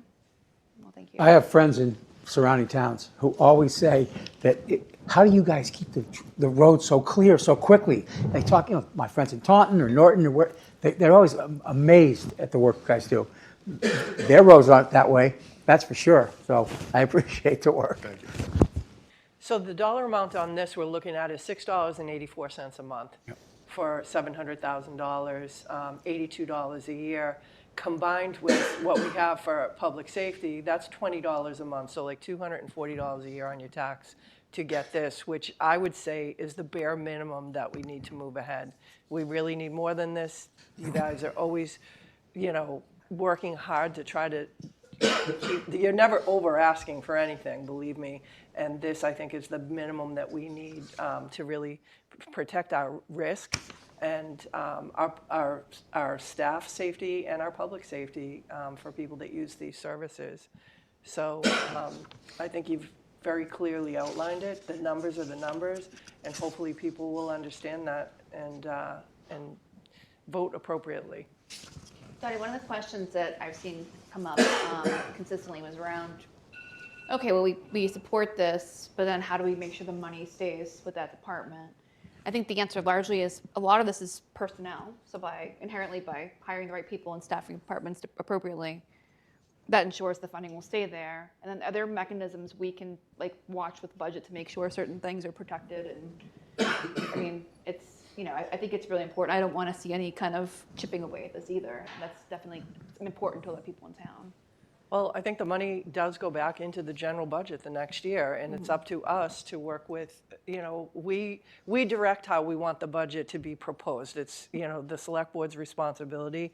The town administrator and the finance director take their directive of what we want to see, and we are clear that this has to happen, and that budget's going to have to show it accordingly in future years. It might mean having to cut other places, but we can't do this anymore. Non-negotiable at this point. Yep. Absolutely. So at this point, I just want to reiterate a couple of points that we've talked about over the past couple of months, that the menu style is not the preferred option. We put that forth last year in Omnibus for a reason, because it's the best option. We heard voters, we heard feedback over the past year, and that's where we ended up with this menu option. And so I want to remind folks that this is a menu because you can choose from the menu. So there are going to be two options. And let's just play this out. At the ballot on April 28th, you could have voters that will only, if they approve just the public safety question and they don't get over 50% for the public works question, that's what's added to the budget, the public safety section, and then that's what's presented at town meeting, as opposed to last year when we did the town meeting first and then we followed it with the ballot election. So we're taking a little bit of a different approach. And to the chiefs and directors' comments, this is a very modest approach compared to last year was 7.3 million. We heard voters, that's too much. We're proposing something more modest, but it still doesn't meet the needs that we have for each of these departments. And I've worked for a number of different communities, and I haven't seen collaboration between police, fire, and DPW like this before. So they're really incredible people, and their departments are doing great work, but we can't tie their hands and not give them the resources that they need to be able to do their jobs effectively. So that's why we're putting this forward. This gets us set in the right direction. We cut 11% of our workforce since FY25 between cuts and vacancies that we haven't filled. So this just gives us a little bit of leg towards building that back up, but that doesn't even restore all of those positions that we cut. So again, this is the voters' choice. If they choose to fund these really important life safety and quality of life positions, then we're heading in the right direction, and we just want to put forward a proposal that takes into account all of the feedback that we've received over the past couple of years, and we hope that folks will support it. Just in terms of next steps, Wendy and I are working together with the chiefs and director to put together ballot language, which you'll review at your next select board meeting, or either your next or the March 9th meeting. We're going to be working with our legal counsel and the Division of Local Services to make sure that it's vetted and can fit on the ballot and is ready to go. The municipal red book is that the provision that we accepted that would send that yes or no, what does this mean, yes or no, plus a summary of what these questions in general are. So that will go out, so voters will have a better sense of what each of these questions would mean in terms of a yes and no. So that means that there would be a yes and no argument for both the public safety and the public works questions. So it'll be very clear to voters. And so our office is working, I'm working with Elizabeth now to put together that municipal red book, and we have a couple of deadlines that we need to meet along the way, but that's going to be in voters' hands at least a week in advance of the April 28th election. And I believe that's it. So for just a little bit technical detail on the Red Book, when you say we're going to have the yes and the no, can you just talk a little bit about who writes the yes, who writes the no? We're looking at if there's an established political action committee that is for the override, and if there's one organized that's against. It's not random people in the community giving their opinions, right? Correct. So town council, we're kind of left separate and apart from this. So town council, Mead, Tellerman, and Costa will run this process. They'll put together a fair and concise summary that is impartial and separate from our input. And then they will solicit yes and no. If there's a political action committee for the yes or no campaigns, they will solicit that feedback after we call for the election and start that Red Book process. And if we don't get anyone, then they will write the fair and impartial argument for yes or no. So if there isn't an established yes or no campaign, then they will write that for us. And that's not something that town administration, we remain impartial during this process as we're legally required to be. And that's how that gets written out. Okay, great. Excellent. Thank you so much for being here tonight. We really appreciate it, and we're really grateful for all that you do. No, thank you. Thank you all. Thank you, gentlemen. Listen, you're gonna stay. Okay.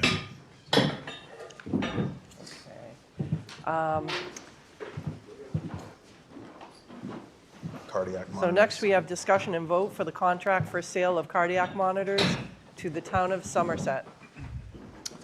Thank you, Dottie. Chief Alexander is requesting the board's approval of an intermunicipal agreement with the Town of Somerset for the sale of 2 surplus LifePak 35 cardiac monitors for a total of $70,000.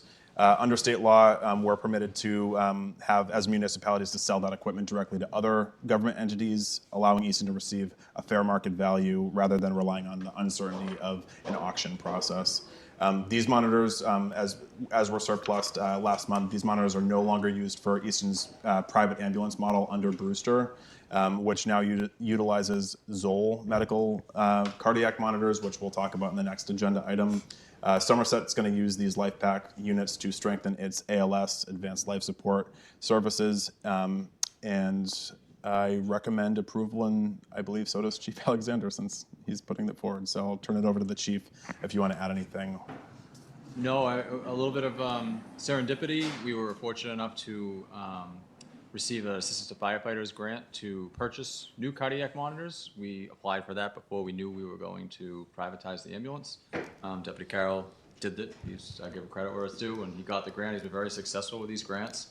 So we're fortunate that we have a funding source to get the Zoll monitors outside of this revenue here from the surplus. So we would be able to purchase 2 new and a refurbished Zoll monitors, which is your next agenda item. So it all kind of dovetailed in nicely with the ability to do this and help Somerset. So it's a good fit for the situation. Great. Any questions? No questions. I move that the board vote to approve the sale of 2 LifePak 35 cardiac monitors to the Town of Somerset, Massachusetts, in the amount of $70,000, and authorize the chair to sign and execute the intermunicipal agreement on behalf of the board. Second. That's Bodger and Stacy. All in favor?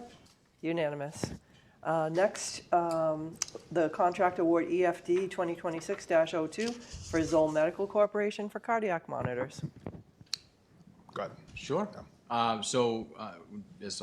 It's one big choreographed plan here we got. So this is the next step, and it's we have now our new monitors that we had, the LifePak 35s, are now going to Somerset. We need something to replace them. We have the grant, thanks to the deputy, and we're going to purchase those 2 new and 1 refurbished Zoll monitor with this contract. It's purchased under a properly bid procurement program, and it'll go a long way. And they'll get training for the department to be able to utilize them, and it'll make us align with Brewster, so it helps patient care in the field. Great. Any comments, questions? I just want to once again remind people that how much our staff does in terms of getting grants for this town. Without a grant writer, just people like Deputy Carroll doing the work, I think people need to acknowledge and understand that. So thank you for that. Thanks, Craig. Good point. I move to award the contract with Zoll Medical Corporation for the purchase of 3 cardiac monitors in the amount of $93,699.12. Second. That's Bodger and Stacy. All in favor? Unanimous. Next, discussion and vote, sale of ambulance and related equipment to the city of Dover, New Hampshire. So this this is the newest of the ambulances that we had in the fleet. So it is the highest valued ambulance. We targeted this as the first sale because we're going to be relying on some of these surplus funds to bridge the gap with the new ladder truck. So Dover, New Hampshire, we found out was in need of an ambulance right now. We have an ambulance that's similar to what they use. It's a good fit for them. The fire market value was something that they could afford. So they came right down when they found out. They've been great partners in trying to put this together. And what you have before you is an agreement to send that ambulance to Dover, New Hampshire and help our ability to get a ladder truck and stabilize the department. So it's a good fit, and I think we're getting a fair market value for this ambulance and the equipment, and it will go a long way to getting that ladder truck for us. Great. Any comments, questions? I just thought it was a direct sale, so there's no broker involved, which Correct. also saves funding, so that's great. Yes, it's like selling your house like directly. Like it's Yeah. exactly why we're trying to avoid going out and even the auctions. There's a percentage the auctions houses get for that too. Yeah. So the more direct sales we can do, we'll have a couple more I think on the 23rd. So Excellent. we're getting there. Getting there. Okay, I move that the board vote to approve the sale of one Ford F-550 ambulance with stretcher, power load system, and stair chair to the city of Dover, New Hampshire, in the amount of $244,000, and to authorize the chair to sign and execute the bill of sale on behalf of the board. Second. So that's Bodger and Stacy, all in favor, unanimous. Terrific. Next, discussion, declaration of fire department surplus property, Tower 11 and Rhino Tab Computers 6, quantity 6. So this is this was part of the earlier the night. We're back full circle. The new, not the new ladder truck, the new ladder truck that we have currently that we're going to trade in needs to be declared surplus so that we're prepared to sign the contract on the 23rd. So that's part of this process. I think we've talked a lot about why we're not going to use it, so I don't want to waste everyone's time with that again tonight. And the Rhino tabs are just what we call them MDTs, mobile data terminals that we have in the truck so we can see calls that come in, and these are just old, outdated ones that we're not utilizing any longer. Great. I move to declare the equipment listed in the fire chief's memo as surplus property. Second. That's Bodger and Stacy, all in favor, unanimous. Thank you. Perfect. That's it. Thank you, gentlemen. Thank you for Have a being great here. night. Thanks, guys. Thank you. Next, we have item 12, discussion and vote, approve the DASI price adjustment and authorize the interim town administrator, Sean Dugan, to execute the energy aggregation contract amendment. Thank you, Dottie. I'm actually going to turn it over to our finance director, Wendy Nightingale. And in addition to her, we're joined by Mark Cavadona and Denise Allard from Colonial Power. But I'll turn it over to Wendy to give us an overview. Thank you, Sean. So the board is being asked to approve a contract-based adjustment to the town's municipal electricity aggregation rate. It's related to this new Day-Ahead Ancillary Services Initiative, also called DAISY, D-A-S-I, which began in March 2025. DAISY is a component of the aggregation rate and functions as a cost recovery mechanism that must be trued up during the contract. The current rate carried an estimate of 0.006 cents per kilowatt hour, but due to the extreme cold weather event that we had at the end of January on the 26th and 27th, it caused a sharp spike in wholesale electricity prices. And as a result, we experienced basically 2 years' worth of this allowance that was built into our price in 2 days. So there is an estimated under-collection that's being projected through the end of February of about $663,000 that needs to be recovered under this electric service agreement. So as a result, they're looking to increase the aggregation price from 13.993 cents per kilowatt hour to 15.357, starting with the March 2026 meter reads. And for a typical household that uses about 600 kilowatt hours per month, it's about an increase of about $8.18. Even with this increase, the rate will still remain slightly lower than National Grid's basic service rate. And in addition to approving the price increase, the approval is also requested to authorize the interim town administrator to execute the required contract amendment to implement the adjustment and remain in compliance with the agreement. And our consultants from Colonial Power Group are here to answer any further questions you may have. Jamie? Yeah, I'll just say it's too bad that our grid is in such a precarious state that whether it's the summer and the heat, the number of record 90-degree plus days that we have annually going up, or the cold and just weather extremes, and the fact that we're now all at the whim of just a grid that can't accommodate for these fluctuations and keep a more steady rate for all of us. I think as we see this continue to be an escalating cost and one we got to prepare for the future, and escalation, just as we do with medical, healthcare costs. And it's, I'm always frustrated in that it's another something that feels like it's out of our control. So I don't really have any questions other than maybe to speak to, if you would, the spike, and tell us a little bit more of that on more of a macro level that caused this rate increase. Mark Capitone, Colonial. So I can just tell you during that terrible storm, 2 weeks ago, the actual issue was the inability to use gas to heat, right? So we get to use it to heat first and not generate electricity. And as we got deep in the generation stack, on Monday, people ran out of the ability because of the storm. If they were dual fuel, they couldn't get oil, they couldn't get LNG because the trucks couldn't get it there. So we ended up getting down to one of the last 3 or 4 units. And that, unfortunately, that was the shock factor that ended up, it's very expensive and very inefficient to run those units. And that's, unfortunately, call it the perfect storm, but it happened. I'll say this though, ISO New England is going to take a look at this program because ISO New England said that the cost would only be for the year about $120 million, $125 million across all of ISO New England. In those 2 days, we saw over $300 million in expenses. So they know that they need to make a change. I just wouldn't hold our breath waiting for that change. I don't expect to see anything until later on this year, maybe October, November of this year. Certainly before next winter gets here, so this type of event doesn't happen again. Thank you. You're welcome. I was going to ask if there was any chance that this would ever go down, but hearing that number, it sounds like this is where we are, and knowing how rates go, it's just going to continue to increase at this point. I'm hopeful. I think it has more to do with what I'll call as a program flaw. And I'm hopeful that they'll be able to ratchet this down. It's just over the next few months, things move very slow in energy. So they know that there's an issue. It's how they address that issue and when it gets implemented is the biggest question. Thank you. You're welcome. I don't have any questions.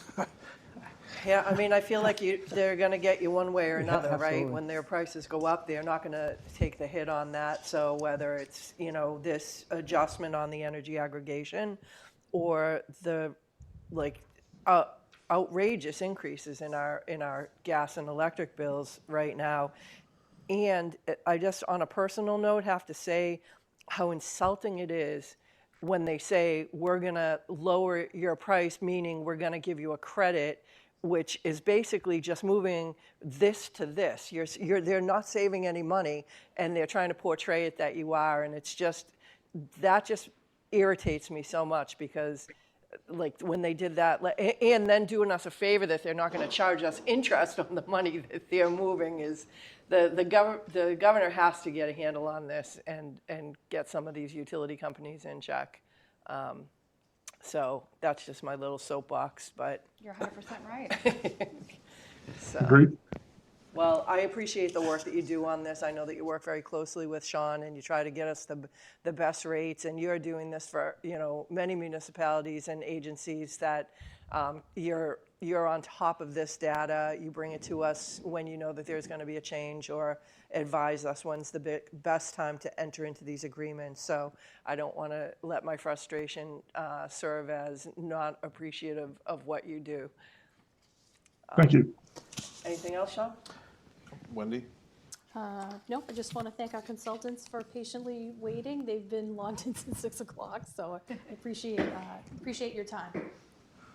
Thank you very much.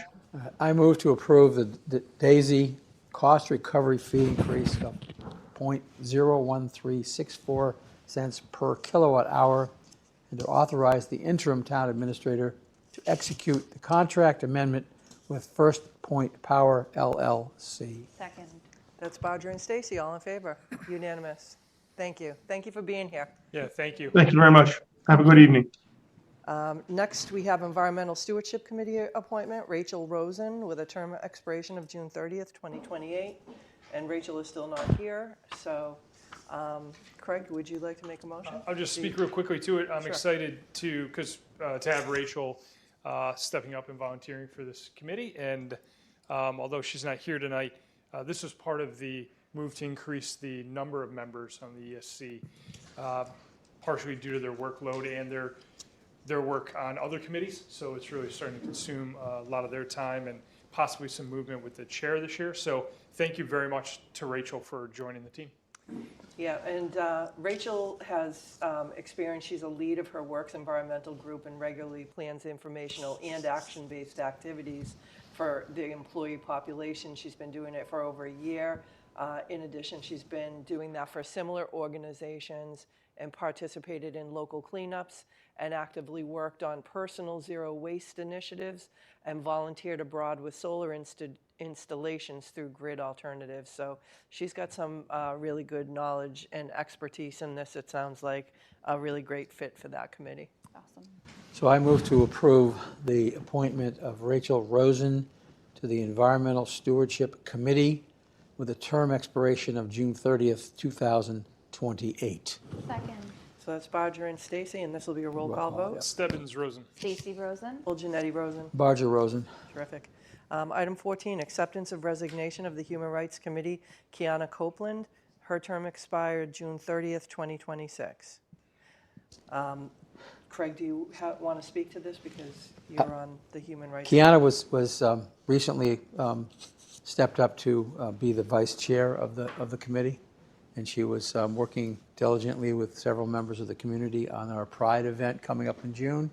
And for personal and professional reasons, she had to step down, which is a loss for our committee. And so I accept it with deep regret that she decided that she couldn't continue. So I move to accept the resignation from the Human Rights Committee of Kiana Copeland with a term expiration of June 30th, 2026. Second. So that's Bodger and Stacy, and this is a roll call vote also. Stebbins Copeland. Stacy Copeland. Full Janetti Copeland with regret. Barger Copeland. Terrific. Thank you. We're so excited to see people in the audience tonight because we don't usually have that. We don't have it on our agenda for public comment, but I wanted to ask you, did you have any comments or questions, or did you want to say anything? You don't have to, but if you did, I want to invite you to let us know. No, well, thank you. We just are intrigued in regards to how the Town of Easton works, and we are a new business owner and have to figure things out. That's all. Do you want to talk about your business for a minute? Not quite. Not quite. But thank you so much. I think this is a great forum for us to foresee you guys in the future. Is your business here in Easton? Yeah. Oh, thank you so much for doing business in Easton.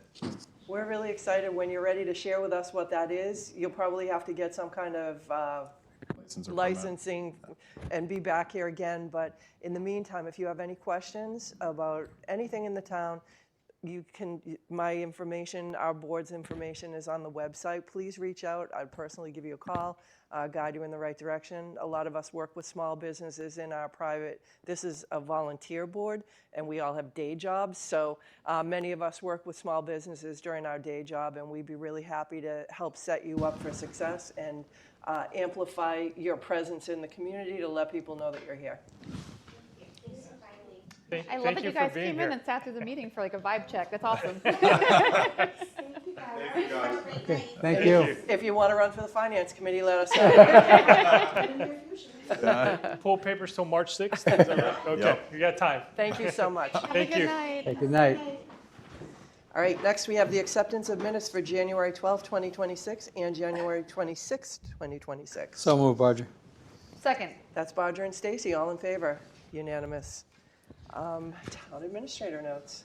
I have a couple, but we've already touched on them, but it's worth highlighting. I just want to recognize the fire department in their transition to private ambulance service that went into effect on February 1st. I had texted the chief shortly after 7 a.m. and they had already had their first call.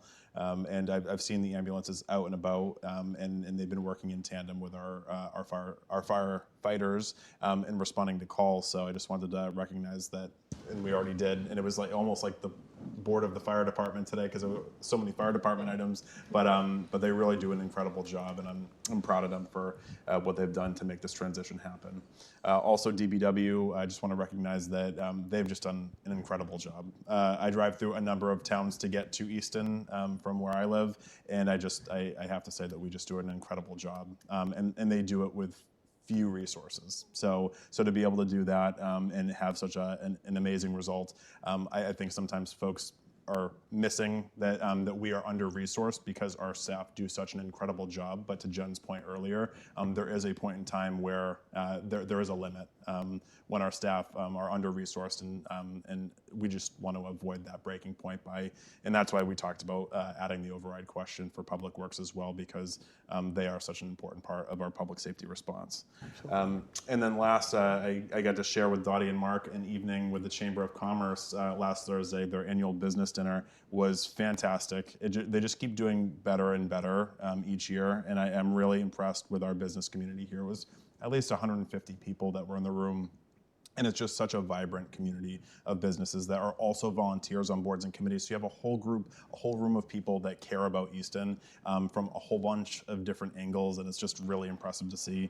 There was a really cool mentalist who did some tricks that were mind-blowing to Dottie. I just looked at her at one point, I'm like, what is happening? Like they just put on a really good show, and it's just a really good night to commiserate and work shoulder to shoulder with the businesses that are in our community. And I think it's good that the town is there to support our business community as well. So I'll turn it over to Dottie if you want to add anything else. Well, the mentalist was a great public speaker, and what he really was talking about, in addition to some of the wow effects, was communication and community and how we value things, how we work together.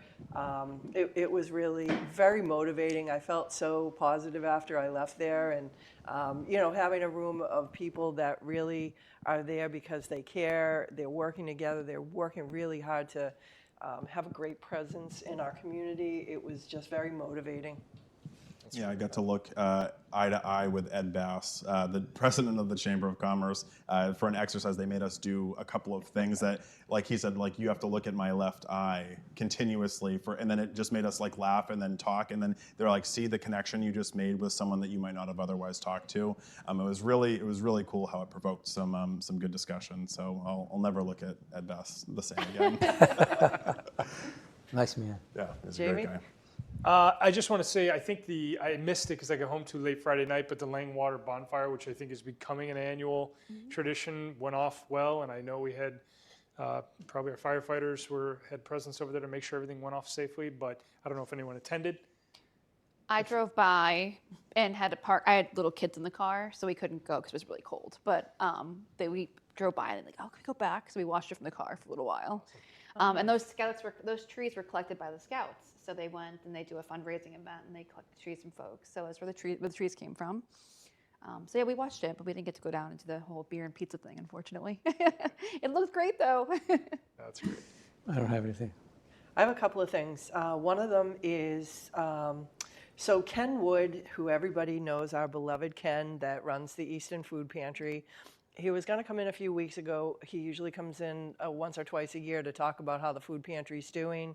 and he's had some things come up that he hasn't been able to come in. So I saw him at the chamber event, and I told him that because he can't come in, I'm going to mention some things that I know he would want to mention. So just as a reminder to people, I think that we think of the holidays as a time when it's like to the forefront of trying to help families during the holidays, but the sad fact remains we have anywhere from 130 to 150 and then sometimes even up to 170 families in Easton that rely on these very generous donations from our community. They have certain limitations to the food that they receive in a physical sense, right? So a lot of places do food donations and food drives, which is great. He said that if we were going to recommend to ask the public to do anything, financial contributions or gift cards to grocery stores would be really helpful. You know, when people have food insecurity, it affects so many other parts of their life, their learning for students, if they're hungry, or even if they're not eating great food. Because, you know, I know that when we donate things, we tend to donate fast packaged foods because it's non-perishable, right? This food pantry really goes out of their way to try to have produce, you know, pantry items, like shampoos, like other things too that don't necessarily get donated, and they use that funding to help. So it's really important, and I think that when people ask how they can contribute, that's an easy way to do it, is just go on their Facebook page and look for the ways to donate financially, and $10, $5, every little bit helps on that. And I just want to say thank you to Ken. He's just been such a wonderful asset to our community over all these years, him and his wife, and to really, you know, build that food pantry and have it be sustaining with the volunteers that are there is really, really great for our town. And the other thing, I just want to show off our Joe Taft, who is our ECAT representative here, who does such a great job helping us with our meetings, has a short film called Hey Missy. Hey Missy Short Films is on Facebook, and you can watch it right now on Crypt TV on YouTube. So if anybody gets a chance to do that, it's getting all kinds of commendations and awards. So now's the time to look at it, and he's probably going to give me a hard time for saying that. But this is really exciting. Like, we have so much talent in our community, and for somebody to be able to put together a team like this to create a short movie and have it like played all over the country, this is really exciting stuff. So I just want to congratulate Joe and encourage people to look at Hey Missy Short Film on Facebook. So with that, I would take a motion to adjourn. So move, Barger. Second. That's Bodger and Stacy, all in favor. Unanimous. Excellent. Thank you, Thank you. everybody. Have a great week.